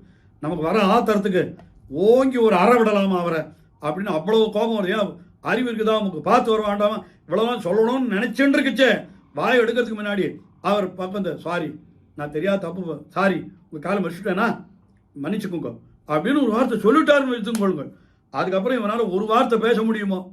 அந்த சாரின்னு ஒரு வார்த்தை சொல்லிட்டான்னா அதுக்கப்புறம் எவ்வளவு கோபம் வந்தாலும் வேற வழியே கிடையாது. அதெல்லாம் ஒன்றும் பரவாயில்ல, தட் ஆல் ரைட், போனோன்னா இன்னொரு வாட்டி முயற்சிக்குங்கோ அப்படின்னு தான் சொல்ல வேண்டி வருதே தவிர அவரை என்ன பண்ண முடியும்? அந்த ஒரு வார்த்தை சொன்னா அவன் பண்ணின அபராதத்தை மறந்துதானே ஆகணும். அது போலத்தான் எம்பெருமான் முன்னால் போய் இந்த கையை கூப்பிட்டா நம்ம எவ்வளவு அபராதம் பண்ணினாலும் அதை எம்பெருமான் மறந்துதான் ஆகணும். சாமானியமான மனுஷனுக்கே இப்படின்னு கேட்டான், சர்வேஸ்வரனான எம்பெருமானுக்கு கருணையே மிக்கவன், தயைக்க சிந்து, அவனுக்கு எப்படி இருக்கும்? அதனால அவனை பார்த்து ஒரு அஞ்சலி பண்ணு, இவ்வளவுதான். இது என்ன கஷ்டமான காரியமா? இது ரொம்ப சுலபமான காரியம், இருக்கிறதுலேயே சுலபமான காரியம் இந்த அஞ்சலி தான். இந்த அஞ்சலியை பண்ணுன்னா பண்ண மாட்டேன்றிய நீ. அதைத்தான் சொல்ற இதுல வரதராஜ பஞ்சாசத்துல கடைசியில சாதிக்கிறார் வேதாந்த தேசிகன். என்ன சொல்றேன்னா, பிரத்யஸ்திரமஸ்தி தவ நிகிரஹாஸ்தேன்ற. எம்பெருமானுக்கு நாம பண்ணின பாப்பங்களை எல்லாம் நினைத்து ஒரு கோபம் வருதான். கோபம் வந்தா என்ன பண்றோம், அந்த கோபத்துல அப்படி கண்ணை செவந்து ஒருவேளை எம்பெருமான் அப்படி பார்த்தானா அது பெரிய பிரம்மாஸ்திரம். எம்பெருமானுடைய பிரம்மாஸ்திரம் இருக்க, அந்த கோபம் என்கிற பிரம்மாஸ்திரம் ஒண்ணுமே பண்ண முடியாதேன்னு சொன்னாலாம். இல்ல இல்ல, பிரத்யஸ்திரமஸ்திரி தவ நிகிரஹாஸ்தேன்னு. எங்கிட்ட இன்னொரு அஸ்திரம் இருக்கேன், உங்ககிட்ட இருக்கிற பிரம்மாஸ்திரத்துக்கு எதிரடையா எங்கிட்ட ஒரு அஸ்திரம் இருக்கு. நான் இந்த அஸ்திரத்தை பிரயோகம் பண்ணினேன்னா உன்னுடைய அஸ்திரம் வீணாவே போடுன்னு. இந்த என்னுடைய அஸ்திரத்தை நான் பிரயோகம் பண்ணினா உன் அஸ்திரம் வீணாவே போடுன்னு. என்ன அஸ்திரம்னு கேட்டா அஞ்சலி ரசவு அப்படின்னு சொல்லி, இந்த அஞ்சலி என்கிற அஸ்திரம்னு. இப்படிப்பட்ட அஞ்சலி இன்னும் நிறைய சொல்லலாம் அஞ்சலியை பத்தி. அந்த அஞ்சலியை தான் பண்ண சொல்றார் இவர். என்ன சொல்றார், வாழ்த்தி அவனடியை பூப்புனைந்து நின் தலையை தாழ்த்து இருகை கூப்பு என்றால் கூப்பாத வாழ்த்த விதி. ஆனா கூப்ப மாட்டேன்னு தலை வாழ்த்த விதின்னு அர்த்தம். இந்த பாழா போன விதி எம்பெருமானை நோக்கி கையை கூப்ப ஓட்டாமல் நம்ம தடுத்து விடுகிறது என்று சொல்றார். இப்படி எங்குற்றாய் என்று அவனை ஏத்தாது என் நெஞ்சமே. எங்குற்றாய், நீ என்ன பண்ணணும்? நெஞ்சமே நீ எங்க இருக்க எங்க இருக்கன்னு கேட்டுட்டே இருக்கணும். எம்பெருமானை பார்த்து எங்கே இருக்கிறாய் என்று கேட்டு அவன் திருவடிகளில் தலையை சாய்க்கணும்னு நினைக்கணும். அப்படியெல்லாம் பண்ணாமல் உன்னால தரித்திருக்க முடியுமா? முடிந்தா இருந்துதான் பாரு. இருந்தால் தங்கத்தான் ஆமேலும் தங்கு, உன்னால தரித்து தங்கி இருக்க முடியுமானால் தங்கி இருக்கத்தான் பாரு. நிச்சயமா முடியாது, நீ இதை பண்ணித்தான் ஆகணும் அப்படின்னு இவர் சொன்னார். ஏதோ உபதேசம் பண்ணிட்டே வந்தார். எத்த சொன்னாலும் இவன் யாரும் கேட்கறதா காணும். ஏதோ இவருக்கு இதே வேலை, எத்தையோ சொல்லிட்டு இருப்பார் அப்படின்னு சொல்லி அவெல்லாம் கொஞ்சம் ஒரு மாதிரி தம்முடைய நெஞ்சை, ஆழ்வாருடைய நெஞ்சே ஆழ்வார லட்சியம் பண்ணலையோ என்னமோ தெரியல. பார்த்தார், சரி இதுகளுக்கு உபதேசம் பண்ணி இந்த நெஞ்சுக்கு உபதேசம் பண்ணி ஒரு லாபமும் இல்லை, சரி மற்றவா எப்படி இருக்கான்னு பார்ப்போம் அப்படின்னு இப்படி கண்ணை சுற்றி பார்த்தா இவாளுக்கு எப்படின்னா எங்க எதை பார்த்தாலும் எல்லாம் எம்பெருமானுடைய விஷயம்தான் ஞாபகம் வரும். இவர் இங்கேயே கீழே பெரிய திருவந்தாஜில் பார்க்கிற பொழுது அவர் என்ன சொல்லிட்டாருன்னா, புஷ்பங்களை பார்த்தால் கூட எம்பெருமானுடைய ஞாபகம் வருது அவருக்கு. பூவையும் காயாவும் நீளமும் பூக்கின்ற காவிமலர் என்னும் காண்டோரும். இந்த புஷ்பங்கள் எல்லாம் பார்க்கிற பொழுது பூவை பூ, காயாம்பூ, பூக்கின்ற காவிமலர், இவையெல்லாம் பார்த்தால் என்ன, எல்லாம் என்னுடைய நெஞ்சு பூரிக்கிறது. என்னன்னா அவ்வவையெல்லாம் பிரானுருவே என்று, எல்லாம் எம்பெருமானுடைய ரூபத்தை நிறத்தை கொண்டிருக்கின்றனவே அப்படின்னு ஆழ்வாருக்கு. லோகத்தில் எந்த வஸ்துவை பார்த்தாலும் எம்பெருமான போலத்தான் தோன்றது ஆழ்வாருக்கு. அதனால இந்த நெஞ்சுக்கு உபதேசித்து இவருக்கு ஒன்றும் பண்ண முடியலன்னு சலித்து போய் அப்படி திரும்பி பார்த்தாலாம் கடைசியில் எல்லாம் எம்பெருமானாவே தோன்றது. அப்படி பார்த்தா ஆகாசத்தில் மேகங்கள் எல்லாம் இருந்தது. அந்த மேகங்களை பார்த்தா எப்படி இருந்ததுன்னு கேட்டா நல்ல கரிய நிறத்தை உடையவர்களாய். அந்த கரிய நிறம்னா யாருடைய நிறம்? அது பகவானுடைய நிறம். பகவானுடைய நிறம் மேகத்துக்கு வந்து கொடுத்து. சில இடங்கள்ல எம்பெருமானு சொல்ற பொழுதோ அவனே கார்மேகவண்ணன் என்ன சொல்றான், கார்மேனி என்று மேகத்தை போன்ற நிறத்தை உடையவன் எம்பெருமான், மேகத்தை போன்ற தன்மைகளை உடையவன் எம்பெருமான் என்று சொல்றது ஒரு பக்கம். இன்னொரு பக்கம் என்ன பண்ணுவான்னா, எம்பெருமானுடைய தன்மைகளை, எம்பெருமானுடைய நிறத்தை மேகம் கொண்டிருக்கிறது எப்படி? இந்த ஊழி முதல் ஊவம் போல் மெய்கருத்துன்னு சொல்ற இடத்துல என்ன அர்த்தம் சொல்றோம்? அந்த எம்பெருமானுடைய திருமேனி போல உன்னுடைய உடம்பு கருத்து இருக்க வேணும் என்று சொன்னால், அப்ப இங்க எம்பெருமான் அவனை போல மேகமா, மேகத்தை போல எம்பெருமானா என்று பார்த்தால் எம்பெருமானை உபமானமாக்கி மேகத்தை உபமேயமாக்கி இருக்கிறார் இந்த இடத்துல. பல இடங்கள்ல என்ன பண்ணுவானா, மேகத்தை எம்பெருமானுக்கு உபமானமாக சொல்லுவதும் உண்டு. இங்க இப்படி சொல்றார். அப்ப என்ன சொல்றாருன்னா, அந்த மேகத்தை பார்த்தாராம், மேகத்துக்கு இந்த எம்பெருமானுடைய நிறம் எப்படி வந்தது, என்ன அதிர்ஷ்டம் பண்ணியிருந்தா எம்பெருமானுடைய நிறம் இந்த மேகத்துக்கு வந்திருக்கும் என்று இப்படி நினைத்தார். அதை சொல்ல, தங்காமுயத்தியவாய் தாழ்வி சிம்பின் மீது பாய்ந்து எங்கே புக்கு எத்தவம் செய்திட்டனகொள் பொங்கோத தன்னம்பால் வேலைவாய் கண் வளரும் என்னுடைய கண்ணன்பால் நன்னிறங்கொள் கார். நன்னிறங்கொள் கார்னா மேகம். அது எப்படின்னா நன்னிறங்கொள்கார். எப்படிப்பட்ட நன்னிறம்? எம்பெருமானுடைய நன்னிறம் அது. எம்பெருமான் என்கிறவன் எப்படிப்பட்டவன் கேட்டான், பொங்கோத தன்னன்பால் வேலைவாய் கண் வளரும் என்று நன்றாக பொங்கு வருகின்ற அலைகளோடு கூடிய கடலிலே சயனித்துக் கொண்டிருக்கிற எம்பெருமான். அது என்னுடைய கண்ணன், என்னுடைய கண்ணன் அவன் எம்பெருமானு சொல்றார். கண்ணன் பால் நன்னிறம், அந்த கண்ணனுடைய திருமேனியில் இருக்கிற நிறம் அது இந்த மேகத்துக்கு வந்து கொடுத்தான். எப்படி வந்ததுன்னு கேட்டா அதை சொல்ற, தங்கா முயற்சியவாய், ஓரிடத்துல தங்காமல் முயற்சியவாய்னு அர்த்தம். முயற்சி செய்து கொண்டே இருப்பான வாய், ஏதோ ஒரு காரியம் மாறாத முயற்சி. என்ன பண்றது, இங்கேருந்து நேரம் சமுத்திரத்துக்கு போறது, அங்கே போய் ஆழியோள் புக்கும் முகந்து கூட ஆர்த்தேரின்னு கொண்டு வந்து இங்கே கொட்டுறது, ஊரில் கொண்டு வந்து கொட்டுறது, மறுபடியும் மேகம் அங்கே சமுத்திரத்துக்கு போகிறது கொட்டுறது, மாறி மாறி இதை பண்ணிகிட்டே இருக்குதா அந்த மேகம். ஆஹா, இப்படி என்ன பண்ணிட்டுன்னு கேட்டால், தங்கா முயற்சியவாய், தங்காதபடிக்கு முயற்சியவாய், அதாவது ஓயாத முயற்சி பண்ணிகிட்டே இருக்காது. அது என்ன பண்ண, தாழ்வி செம்பின் மீது பாய்ந்து, இப்படி ஆகாசத்தில் சஞ்சரிக்கிறதே இந்த மேகம் எங்கே புக்கு எத்தவம் செய்திட்டனகொல், எங்க போச்சு, என்ன தவம் பண்ணித்து இது எம்பெருமானுடைய நிறத்தை கொண்டிருக்கிறது. இப்படி எம்பெருமானுடைய திருமேனி நன்னிறங்கொள் கார் எங்கே புக்கு எத்தவம் செய்தது அப்படின்ற இங்க கேள்வி இந்த பாசுரத்தில் கேட்கிறார். ஆனால் இதுக்கு பதில முன்னாலேயே திருவருத்தத்தில் சொல்லிட்டு இருக்கார். ஆனால் திருவருத்தத்தில் பதிலாக சொல்லாமல் என்ன சொல்றார், ஒருவேளை இதுதான் காரணமோ இதுதான் காரணமோன்னு ஆழ்வார் கேட்பதாக அந்த திருவருத்த பாசுரம் மிக அற்புதமாக அமைந்திருக்கிறது. என்ன கேட்கிறார், மேகங்களோ உரையீர், திருமால் திருமேனி ஒக்கும் யோகங்கள் உங்களுக்கு எவ்வாறு பெற்றீர். மேகங்களை பார்த்து கேட்கிற, மேகங்களோ உரையீர், சொல்லுங்க, திருமால் திருமேனி ஒக்கும் யோகம், அந்த பெருமாளுடைய திருமேனி நிறம் அது அப்படியே உங்களுக்கு வந்திருக்குது, அது எவ்வாறு பெற்றீர், எப்படி வந்தது உங்களுக்கு அப்படின்னு கேட்டார். உடனே அதுக்கு பதில் ஆழ்வார், ஒருவேளை இதுவா இருக்குமோ அப்படின்னு இவரே சொல்றாராம். என்ன சொல்றார், உயிரளிப்பான் மாகங்களெல்லாம் திரிந்து, என்ன பண்ண உயிரளிப்பான், உலகத்தில் இருக்கிறவாளுக்கெல்லாம் உயிரை கொடுப்பதற்காக. ஏன்னா தீர்த்தம் இல்லைன்னா பிராணன் தரிக்காதோ இல்லையோ, அதனால எல்லாருக்கும் ஜீவனத்தை கொடுக்க வேண்டும் என்பதற்காக மாகங்களெல்லாம் திரிந்து நன்னீர்கள் சுமந்து, நீங்கள் என்ன பண்ணீர்கள், எல்லா இடத்துக்கும் திரிந்து போய், ஆகாசம் பூரா திரிந்து, சமுத்திரம் இருக்கிறதெல்லாம் போய் திரிந்து, நன்னீர்கள் சுமந்து, அந்த இடத்துலேருந்து நம்ம ஆழியுள் புக்கம் முகர்ந்து கொடு ஆர்த்தி ஏறி என்ன தீர்த்தத்தை எல்லாம் சுமந்து கொண்டு, என்ன நுந்தம் ஆகங்கள் நோவா, அப்படியே குடங்குடமா தீர்த்தத்தை கொண்டு வந்து கொட்டணும்னா உடம்பெல்லாம் வலிக்குமே. உங்கள் நுந்தம் ஆகங்கள் நோவா, உங்க உடம்பெல்லாம் நோகும்படியாக இவ்வளவு காரியங்கள் செய்தீர்களே, இப்படி வருத்தம் தவமாம் அருள் பெற்றதோ, நீங்கள் இப்படி பண்ணீர்களே, அதாவது மேகத்துக்கு அந்த நிறம் வந்ததுக்கு இது காரணமா என்று ஆழ்வார் தம்முடைய திருவாக்கால திருவருத்தத்தில் கேட்டிருக்கார். என்ன கேட்டிருக்காருன்னா, எல்லா இடத்துக்கும் போய் திரியறது மேகம், எங்க ஜலம் நிறைய இருக்கோ அங்க போய் அந்த தீர்த்தத்தை எடுத்துன்னு வந்து ஊருக்குள்ள வந்து அந்த தீர்த்தத்தை கொடுத்து இப்படி எல்லாருக்கும் தீர்த்த தானம் பண்றதான். அப்படி தீர்த்த தானம் தண்ணீர் பந்தல் வைக்கிறது இல்லையோ, அதனால எம்பெருமான் இதுக்கு ஒரு பெரிய பேர் கொடுத்துட்டான். என்ன பேருன்னு கேட்டான், அதான் தன்னுடைய நிறத்தை எம்பெருமான் மேகங்களுக்கு கொடுத்து விட்டான் என்று கொள்ளலாமா என்பது போல இந்த பாசுரத்தில் ஆழ்வார் அருளி செய்கிறார் என்று அந்த இடத்துல அந்த பாசுரம் இந்த பாசுரத்தை சேர்த்து அனுபவிக்கணும். இதே மாதிரி இன்னொரு இடத்துல கூட என்னன்னா, இந்த நீல புஷ்பங்கள் நீலோத்பலம் அது மலர்ந்திருக்கிறது எங்க இதில், அதுவும் எம்பெருமானுடைய நிறத்தை தான் உடையதாக இருக்கிறது இல்லையா. இப்போ பார்த்துமே பூவையும் காயாவும் நீளமும் பூக்குன்ற காவி மலர் என்ன எல்லாம் எம்பெருமான போலே இருக்குன்னு பார்த்தோம் இல்லையோ, அது சொன்னார்.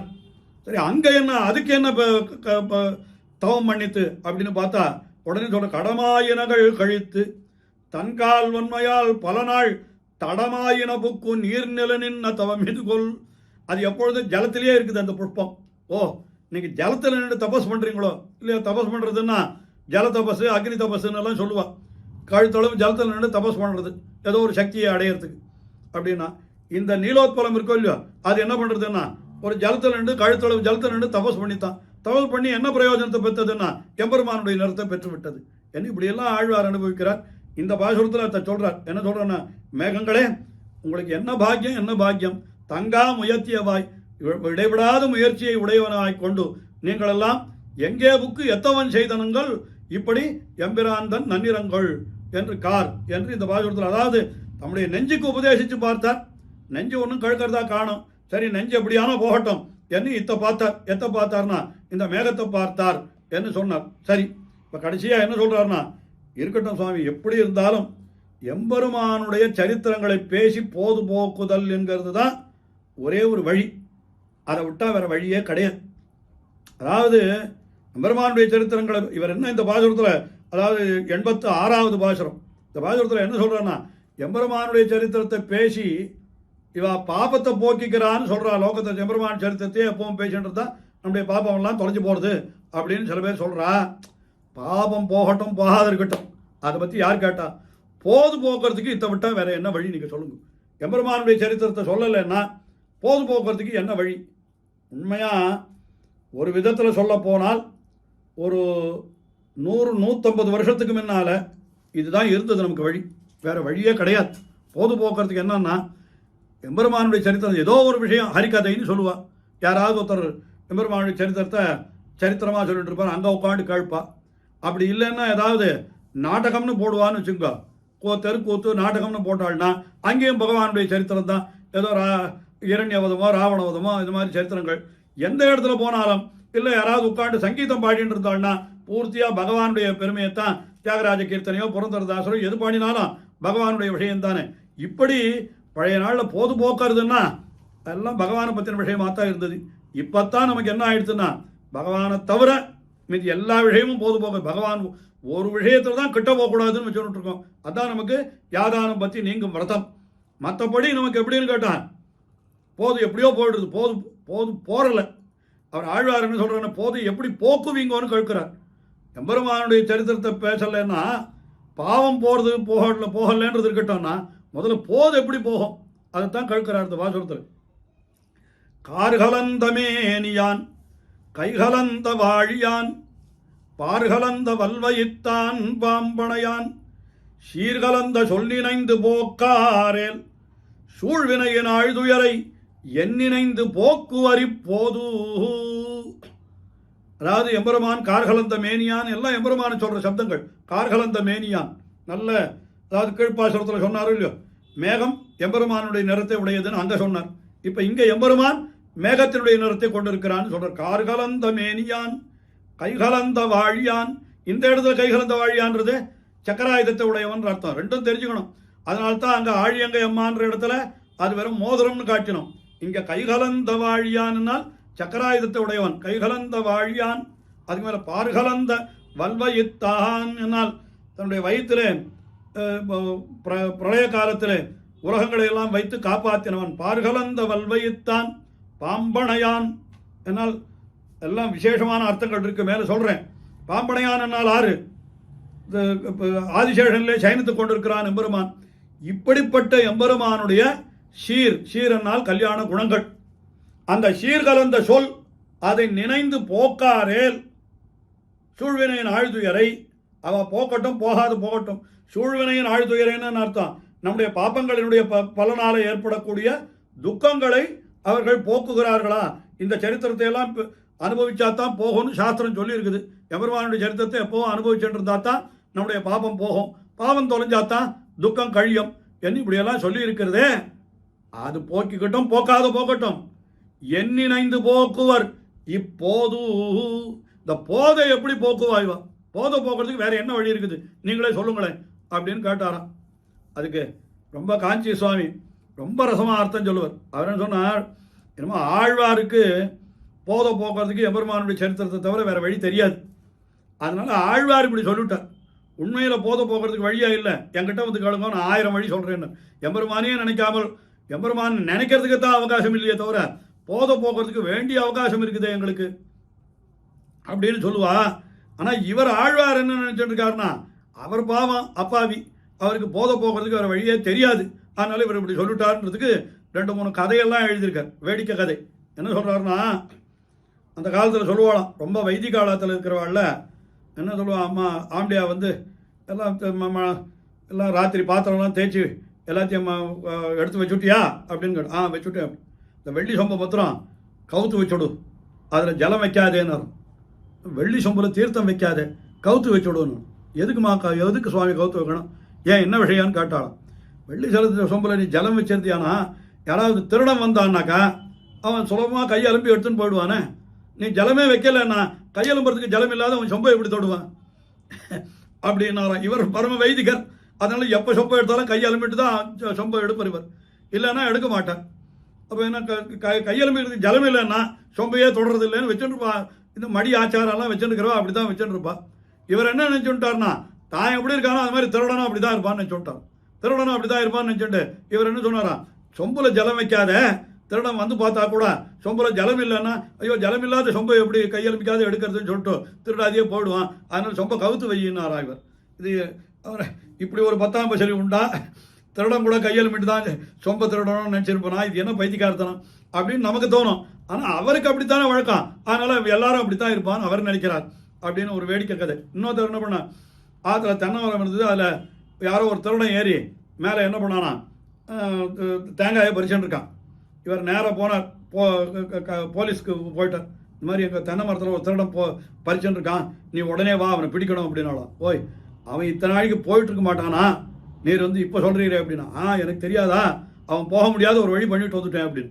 என்ன அப்படின்னா, தென்னை மரத்தடியில் பெருமாள் தீர்த்தத்தை சேர்த்துட்டு வந்துட்டேன். அவன் கீழே இருக்குன்னா பெருமாள் தீர்த்தத்தை எப்படி மெரிப்பான், அவன் ஓட முடியாதோ இல்லையோ, அதனால அவன் அங்கேயே தான் இருப்பான். நீ இவர் பெருமாள் தீர்த்தத்தை மெரிக்கூடாதுன்றது நமக்கு தான் தெரியும், திருடப்படவா அதை பண்ணுவான். ஆனால் இவன் என்ன நினச்சிக்கிறான்னா, தன்னை போலேயோ மற்றவாளையும் நினைக்கிறது. அந்த மாதிரி இதெல்லாம் வேடிக்கை கதைகள் இன்னும் இந்த மாதிரி நிறைய சாய்ச்சிருக்கார் சுவாமி, காஞ்சி பத்மாதிபங்கர சுவாமி. என்ன சொல்கிறாருன்னா, ஆழ்வாருக்கு தமக்கு என்ன தோன்றதுன்னு கேட்டா, இந்த சரித்திரத்தை விட்டா, அதாவது இந்த சரித்திரத்தை அனுபவிக்கிறத விட்டா போது போக்குறதுக்கு வேற வழி இல்லைன்னு தோன்றது. அதனால மற்றவாளை பார்த்து என்ன சொல்றாருன்னு கேட்டா, இப்படி எம்பெருமானுடைய சரித்திரத்தை அனுபவிக்கலைன்னா உங்களுக்கு பாவம் போகிறது போகட்டும், பாவம் போகாமல் போகட்டும், அதை பற்றி எனக்கு விசாரம் இல்லை. உங்களை போத வேற எப்படித்தான் நீங்கள் போக முடியும், அதனால கண்டிப்பாக நீங்கள் சரித்திரத்தை தானே சொல்லி ஆகணும் என்று தம்மை போலவே நம்மையும் நினைத்து ஆழ்வார் அருளி செய்கிறார். இந்த இடத்துல ரொம்ப ரசமான விஷயம் காஞ்சி சுவாமி இன்னும் காட்டியிருக்கிற விஷயம் என்னன்னா, இந்த கார்கலந்தமேனியான் சீர்கலந்த சொல் கைகலந்த வாழியான் சீர்கலந்த சொல் பார்கலந்த வல்வையித்தான் சீர்கலந்த சொல் பாம்பனையான் சீர்கலந்த சொல் என்று சேர்த்து அனுபவிக்கணுமா. இந்த சீர் என்னால் எம்பெருமானுடைய கல்யாண குணங்கள், அவனுடைய சரித்திரங்கள், அனுபவங்கள். இப்போ கார்கலந்த மேனியான் சீர்கலந்த சொல்னா என்ன அர்த்தம்? கார்கலந்த மேனியான் யாருக்கு பேருன்னா சக்கரவர்த்தி திருமகனுக்கு பேர். என்ன காரணம் கேட்டார், 16 குணங்களை சொல்லி வால்மீகி நாரதர் இடத்துல காட்டாரோ இல்லையோ, இந்த குணங்களை எல்லாம் உடையவன். இப்பொழுது சாம்பிரதம் லோகே யார் குணவான் கச்ச வீரியவான்னு கேட்டுன்னு வந்தார். இப்படி ஒருத்தன் 6 இருக்கான்னு கேட்ட உடனே வால்மீகி பதில் சொல்லச்சே என்ன சொன்னார் தெரியுமா? மேகஷியாமம் என்று ஆரம்பித்தார். மேகம் போல கருத்த நிறைத்த உடையவன் அவன் 6ன்னு கேட்டாக்கா அவன் தான் தசரதனுடைய பிள்ளை என்று ஆரம்பித்து அந்த ராமபிரானை பற்றி சொல்லச்சே அவர் மேகஷியாமம்னு சொன்னபடியினாலே அவன் கார்கலந்த மேனியான் என்று அது ஸ்ரீராமாயணத்தை சொல்லுகிறது. கார்கலந்த மேனியான் சீர்கலந்த சொல் என்னால் அது யாரு சொல்லுகிறதுன்னு கேட்டா அது மேகஷியாமம் மகாபாகும் என்று சொல்லி தசரதாத்மஜம்னு கொண்டு வந்து முடிச்சிருக்கார். அதனால அது கார்கலந்த மேனியான் சீர்கலந்த சொல் ஸ்ரீராமாயணம் என்று கொள்ளணும். அதுக்கு அடுத்தபடி கைகலந்தவ அழியான் சீர்கலந்த சொல் என்று சொன்னால் கண்ணபிரான் பிறக்கிற பொழுதே ஜாதோசி தேவதேவேஷ சங்கச்சக்கரகதாதரான் என்று கண்ணபிரான் பிறக்கிற பொழுதே அவன் சங்கச்சக்கரங்களோடு பிறந்தான்னு சொன்ன ஸ்ரீவிஷ்ணு புராணம், ஸ்ரீமன் மகாபாரதம், இது போன்ற கிரந்தங்களெல்லாம் கைகலந்த வாழியான் சீர்கலந்த சொல் என்று அப்படி சொல்லணும். ஸ்ரீபாகவதம், ஸ்ரீமன் மகாபாரதம், ஹரிவம்சம் போன்ற கிரந்தங்கள் இதெல்லாம் கண்ணபிரானை பற்றி சொல்லுகிறது. பறக்கிற பொழுதே சங்கச்சக்கரங்களோடு பிறந்தான்னு சொல்றது. அதனால கைகலந்த வாழியான் சீர்கலந்த சொல். அதுக்கு மேலே பார்கலந்த வல்வையித்தான் சீர்கலந்த சொல். எல்லா உலகங்களையும் தன்னுடைய வயிற்றுக்குள்ளே வைத்துக் கொண்டிருந்தான்னு சொல்றது எதுன்னு கேட்டாக்கா அது ஸ்ரீவிஷ்ணு புராணம் முதலான புராணங்கள். என்மயஞ்ச ஜெகத் பிரம்மன்னு ஆரம்பிச்சு எல்லாம் எவனுடைய வயிற்றுல இருந்ததோ, எவன் பிரளய காலத்திலே தன்னுடைய வயிற்றுக்குள்ளே வைத்துக் கொண்டிருந்து பிரளயம் முடிந்த பிற்பாடு உமிழ்ந்தானோ அவன்தான் பரம்பொருள் என்று சொல்லுகிற பொழுதோ அந்த விடயத்தை சொல்லுகிறபடியினாலே அப்ப என்ன அர்த்தம் கிடைக்கிறது? பார்கலந்த வல்வையித்தான் சீர்கலந்த சொல் என்னால் ஸ்ரீவிஷ்ணு புராணம் முதலான புராணங்கள் என்று சொன்னார். அதற்கு மேலே அடுத்தபடியாக பாம்பனையான் சீர்கலந்த சொல். பாம்பனையான் என்னால் ஆறு என்னால் அவன்தான் அரங்கத் அரவணையில் துயிலும் அரவணையான். யார் அவன்? கடியரங்கத்து அரவணையில் பள்ளி கொள்ளும் என்று சொல்லப்பட்ட அந்த திருவரங்கநாதன், ஸ்ரீரங்கநாதன். அவனுடைய சீர்கலந்த சொல் எதுன்னு கேட்டா வான் திகழும் சோலை மதிழரங்கர் வண்புகழ் மேல் ஆன்ற தமிழ் மரகள் 1000 என்று சொல்லப்பட்டபடி திருவாய்மொழி என்ன, அந்த திருவாய்மொழியோடு கூட மற்ற திவ்ய பிரபந்தங்கள் என்ன, 4 திவ்ய பிரபந்தங்கள் ஆழ்வார் அருளி செய்தது, அதற்கு உபாங்கங்களாக அமைந்த மற்ற எண்மர் நன்மாலைகள் என்ன, இதெல்லாம் சீர்கலந்த சொல்லுன்னா அது திவ்ய பிரபந்தத்தை சொல்றது. ஆக இப்படி கார்கலந்த மேனியான் சீர்கலந்த சொல் என்று ஸ்ரீராமாயணம், அதுக்கு மேலே கைகலந்த வாழியான் சீர்கலந்த சொல் என்று சிறுமன் மகாபாரதம், ஸ்ரீபாகவதம் முதலானவை, அதே போல ஹரிவம்சம் முதலானவை, அதுக்கு மேலே பார்கலந்த வல்வைத்தான் சீர்கலந்த சொல் என்கிறது ஸ்ரீவிஷ்ணு புராணம் முதலானவை, பாம்பனையான் சீர்கலந்த சொல்னா திவ்ய பிரபந்தம் முதலானவை, திருவாய்மொழி முதலானவை என்று இப்படிப்பட்ட சீர்கலந்த சொல் இணைந்து போக்காரேல் இந்த விஷயங்களை கொண்டு தான் நம்ம போதையே போக்கணுமா. நம்ம ஆழ்வார் நமக்கு வழிகாட்டி விட்டார். சீர்கலந்த சொல் இணைந்து போக்காரேல் என் இணைந்து போக்குவர் இப்போது. இந்த போதை எப்படி போக்குவா, வேற என்ன வழி போக்குறதுக்கு நீங்களே சொல்லுங்கள் என்று இவர் சொல்ற. நெஞ்சுக்கு நான் சொன்னா கேட்க மாட்டேன்றதை நீங்களே சொல்லுங்கள் அப்படின்னு சொன்னார். அதனால கடைசியில என்ன சொல்லிவிட்டார், நான் சொல்றத கேள். இப்போதும் இன்னும் இனிச்சிறிது நின்னாலும் எப்போதும் இதே சொல் என் நெஞ்சே, எப்போதும் கைகழலா நேமியான் நம்மேல் வினகடிவான் மொய்கழலே ஏத்த முயல். அதனால உனக்கு நான் சொல்றேன், இப்போதும் சரி, என்ன சொல்றேன்னா இனிச்சிறிது நின்னாலும், இன்னும் கொஞ்ச நாள் ஆனாலும் சரி, மேலுள்ள காலத்திலும், இந்த காலத்திலும் சரி, இதுக்கு மேலுள்ள காலத்திலும் சரி, நீ என்ன சொல்லணும், எப்போதும் இதே சொல். இது உனக்கு எப்பொழுதும் நான் சொல்ற சொல் இதே தான், வேற உனக்கு நான் எப்பொழுதும் வேற மாற்றியே சொல்ல மாட்டேன், எப்பவும் ஒரே சொல்லுதான் உனக்கு நான் சொல்லி கொண்டிருக்கிறேன். என்ன பண்ணணும்னா அந்த எம்பெருமான் இருக்கானே அவனுடைய மொய்களே ஏத்த முயல், அவனுடைய திருவடிகளை நீ ஏற்றுவதற்கு முயல். முயல்னா என்ன அர்த்தம், பிரயத்தனம் பண்ணுன்னு அர்த்தம். எம்பெருமானை நீ ஏத்த முயல், அந்த உத்தியோகம், அதாவது என்ன, ஏற்றுகிறேன் என்ற ஆரம்பத்தை செய்தால் போறோம், அவ்வளவுதான் வேணும். ஏத்த முயல்னு சொல்ற யாரைன்னு கேட்டா, எப்போதும் கைகழலா நேமியான். கைகழலா நேமியான்னா கையில இருக்கிற சக்கராயுதம் எப்பவும் கையிலேயே வச்சுட்டு இருக்கானா. எதுக்காகன்னு கேட்டா, எந்த அடியவனுக்கு எந்த சமயத்தில் என்ன ஆபத்து வருமோ. அதாவது ஆயுதங்களை எல்லாம் பெருமாள் என்ன வேணும், இப்போ சாதாரணமாக எல்லாரும் கூட ஆயுதத்தை அப்படியே கையில் பிடிச்சுட்டே வச்சுருக்காளன்னா எங்கேயோ வச்சிருப்பா, போனன்னா ஆயுதத்தை எடுத்துப்பாளே தவிர மற்ற சமயத்தில் ஆயுதங்களெல்லாம் தள்ளித்தான் இருக்கும் அது. ஆனால் இவர் என்ன சொல்கிறாருன்னா, எம்பெருமான் அப்படி இல்லையா, எப்பவும் கையிலேயே வச்சுருக்கானா. இதை கருத்திலே கொண்டுதான் ஸ்ரீரங்கராஜஸ்தவத்தில் பராசர பட்டர் என்ன அர்த்தம் காட்டினார். பாத்து பிரணத ரக்ஷாயாம் விளம்பம் அசகன்னிவா சதா பஞ்சாயுதீம் பிப்ரத் சனஸ்ரீரங்க நாயகா. என்ன சொல்றார் தெரியுமோ, பிரணத ரக்ஷாயாம் விளம்பம் அசகன்னு இவ. அடியவர்களை ரட்சிக்கிறதுல தாமதம் ஏற்படக்கூடாது என்பதற்காக விளம்பம் அசகன்னு இவ, பிரணத ரக்ஷாயாம் விளம்பம் அசகன்னு இவ சதா பஞ்சாயுதீம் பிப்ரத். எப்பொழுதும் பஞ்சாயுதத்தை கையில் தாங்கிட்டே இருக்கானா எம்பெருமான். நினைத்து பாருங்கள், ஒரு அடியவனுக்கு ஆபத்து வந்து, இப்போ கஜேந்திர ஆழ்வானுக்கு ஆபத்து வந்தது முதலையாலே. உடனே பெருமாள் எப்படி எழுதினார்னா, சரித்திரம் நிறைய அனுபவிக்கிறோம். என்ன சொல்றார், அதந்திரித சமூபதி பிரகிதகஸ்தம் அஸ்வீகிருத மணிபாதுகம் அவாகன பரிஷ்கிரியம் எல்லாம் எத்தனை கிமிதி ஆகுல அந்தப்புறம் பதகராஜம் ஆரோகதா கரிப்பிரவர பிருங்கிதே பகவதஸ்வராயை நமஹ. கஜேந்திர ஆழ்வான் கதறின உடனே ஓடுறான் எம்பெருமான், அந்த மடுவின் கரைக்கு அலறி அடிச்சுன்னு ஓடுறான். எப்படி போனான், அதந்திரித சமூபதி பிரகித ஹஸ்தம். சமூபதி சேன முதலியார் கைலாக கொடுத்தா தான் எம்பெருமான் எழுந்திருக்கணும். சேன முதலியார் கைலாகுக்கு எதிர்பார்க்கவே இல்லை, இவனே எழுந்துட்டான். அதந்திரித சமூபதி பிரகித ஹஸ்தம் அஸ்வீகிருத மணிபாதுகம். காலில் பாதுகையை கொண்டு வந்து சமர்ப்பிச்சுட்டு தான் ஏழணும். அஸ்வீகிருத மணிபாதுகம், காலில் பாதுகையே சமர்ப்பிச்சுக்கல. பின்ன என்ன பண்ணினானா, சரி நேரம் கருடாழ்வான் இடத்துல போனா, கருடாழ்வானுக்கு ஒரு சில வாகன பரிஷ்கிரியை பண்ணணும். கருட வாகனத்தில் பெருமாள் எழணும்னா அதுக்கு வேண்டிய அலங்காரம்லாம் பண்ணி வச்சிருக்கணும் இல்லையோ. திடீர்னு பெருமாள் வரப்போறாருன்னு யாருக்கு என்ன தெரியும். அவாகன பரிஷ்கிரியம், வாகனத்துக்கு ஒரு பரிஷ்கிரியம் பண்ணவே இல்லை. இவர் என்ன பண்ணினாட்டா, அப்படியே ஓடிட்டு இருக்கிற கருடன் மேல பதகராஜம் ஆரோகதா அப்படின்னு அலறி அடிச்சுட்டு ஓடினார்னு சொல்றார். இதெல்லாம் சொன்ன இந்த ஸ்லோகத்தில் ஒரு விஷயம் சொல்லலை பராசர பட்டர். என்ன சொல்லார்னா, சக்கராயுதத்தை எடுத்துட்டு போனார்னு சொல்லவே இல்லை. சக்கராயுதத்தை எங்கன்னா ஆயுத சாலையில் வச்சிருந்தாருன்னா அது இருக்கான்னு போய் தேடி பார்த்து கண்டுபிடிச்சு எடுத்துன்னு போகிறதுக்குள்ள இங்கே காரியம் ஆகி போடும்.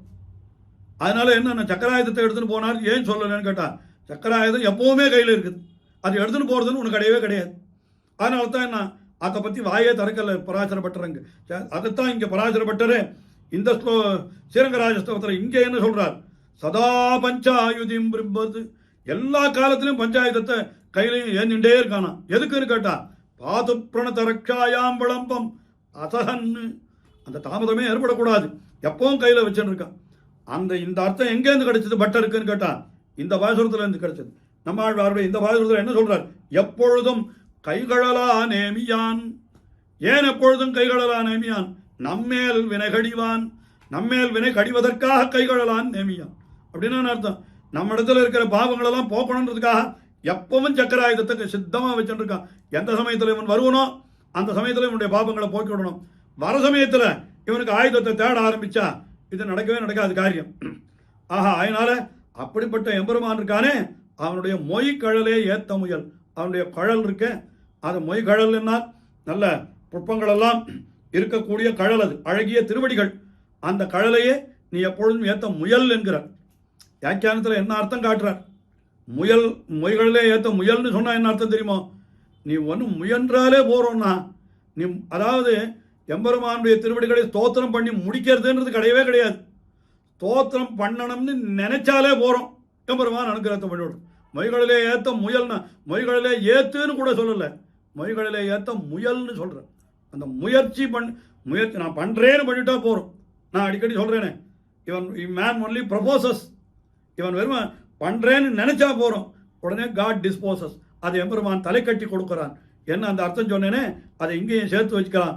மொய்களிலே ஏத்த முயல், நான் வெறும் முயற்சி, எம்பெருமானே உன்னுடைய திருவடியை ஸ்தோத்திரம் பண்ணணும்னு நான் நினைக்கிறேன்னு சொன்னா போறோம், உடனே எம்பெருமான் என்ன பண்றான், நம்முடைய பாவங்களை எல்லாம் போக்கி நம்மை அங்கீகரித்து விடுகிறான். எந்த இடத்துலையுமே நீங்கள் பாருங்கள், இந்த சரணாகதியை பற்றி சொல்ற பொழுது பஞ்சாங்கம்னு சொல்றாளே, ஷட்விதா சரணாகதி ஆரங்கங்கள்னு சொல்றீங்க பொழுது அங்கே என்ன ஆனுகூல்யசிய சங்கல்பா பிராத்திகூல்யசிய வர்ஜனம் என்று சொல்ற பொழுது அங்கேயே இந்த இடத்தை கட்டுவா. ஆனுகூல்யசிய சங்கல்பான்னு அர்த்தம், அனுகூலமாயிருக்கிறேன் என்று சங்கல்பம் பண்ணி கொள்ளுதல்.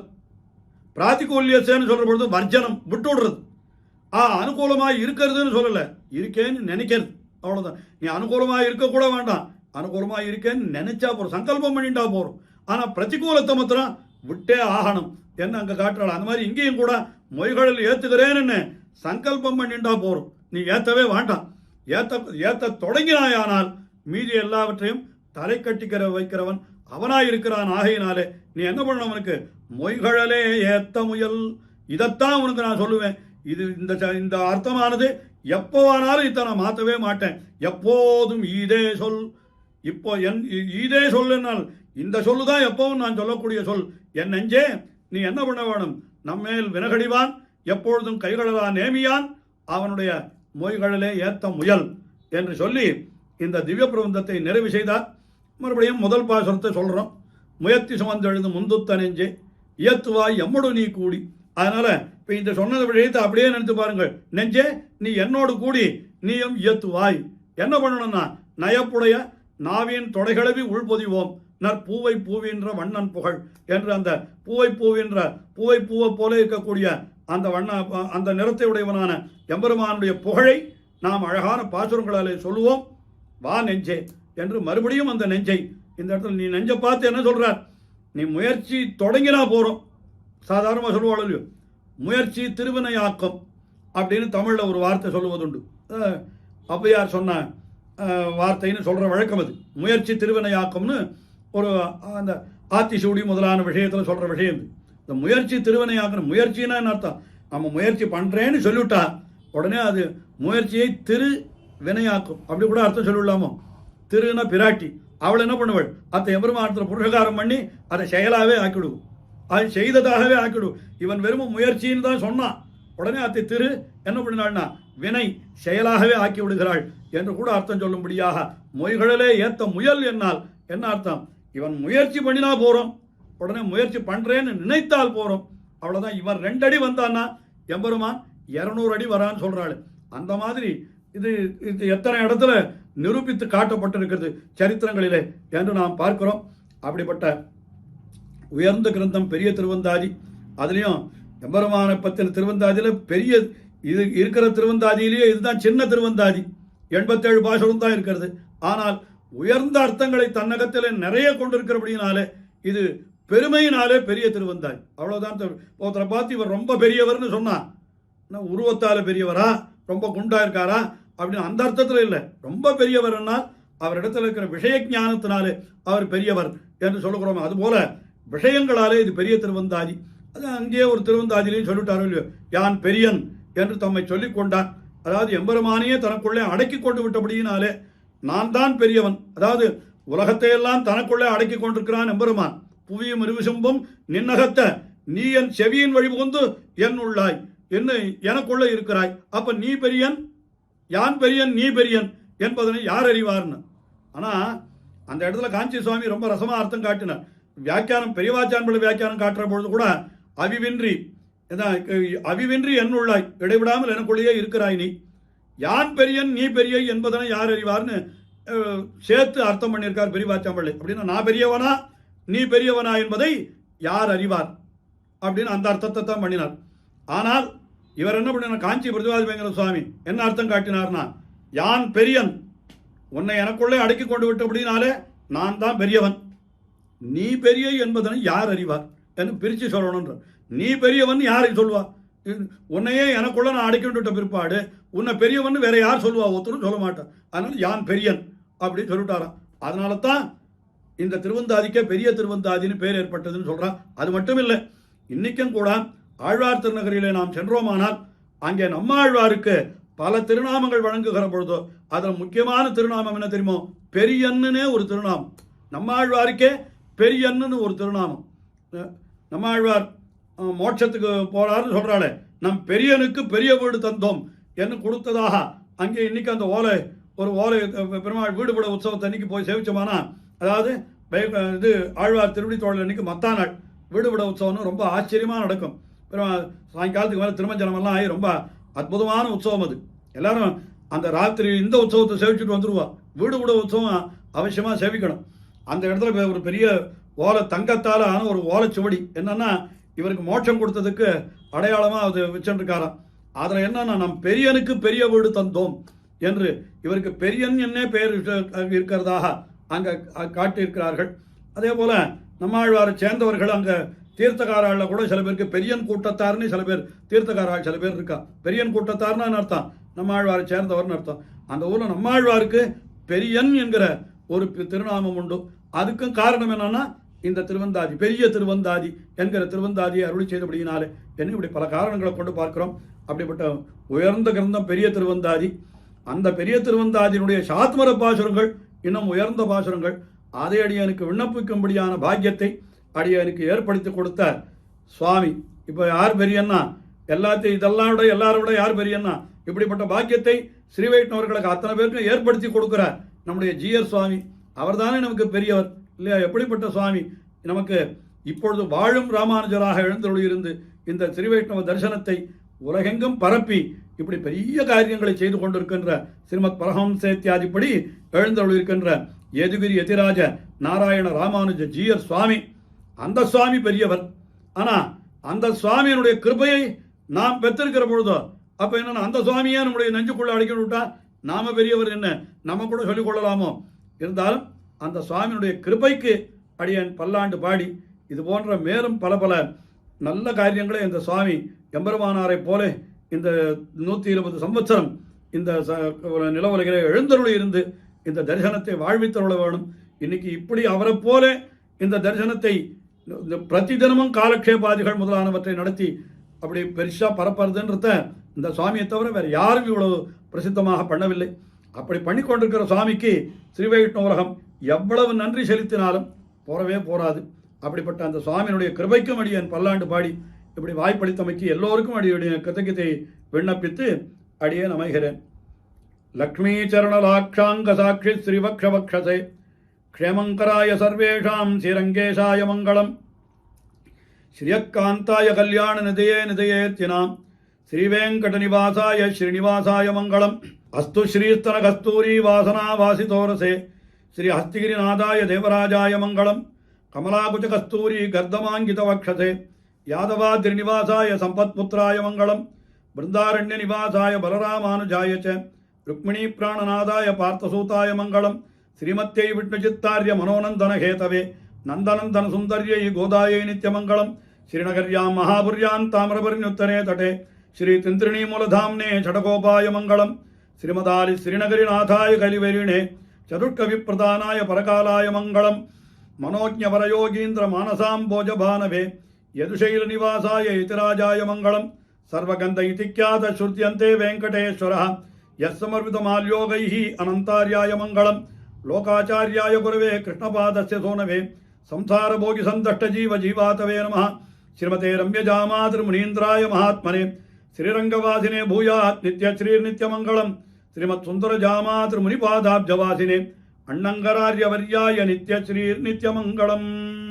பற்பமெனத்திகள் பைங்கழலும் தன் பல்லவமே விரலும் பற்பமென திகழ் பைங்கழலும் தன் பல்லவமே விரலும் பாவனமாகிய பைந்துவராடை பதிந்த மருங்கழகும் பாவனமாகிய பைந்துவராடை பதிந்த மருங்கழகும் முப்புரி நூலோடு முன்கையில் ஏந்திய முக்கோல் தன்னழகும் எப்பொழுதும் யதிராசன் வடிவழகு என் இதயத்துள்ளதால் இல்லை எனக்கெதிர் இல்லை எனக்கெதிர் இல்லை எனக்கெதிரே இல்லை எனக்கெதிர் இல்லை எனக்கெதிர் இல்லை எனக்கெதிரே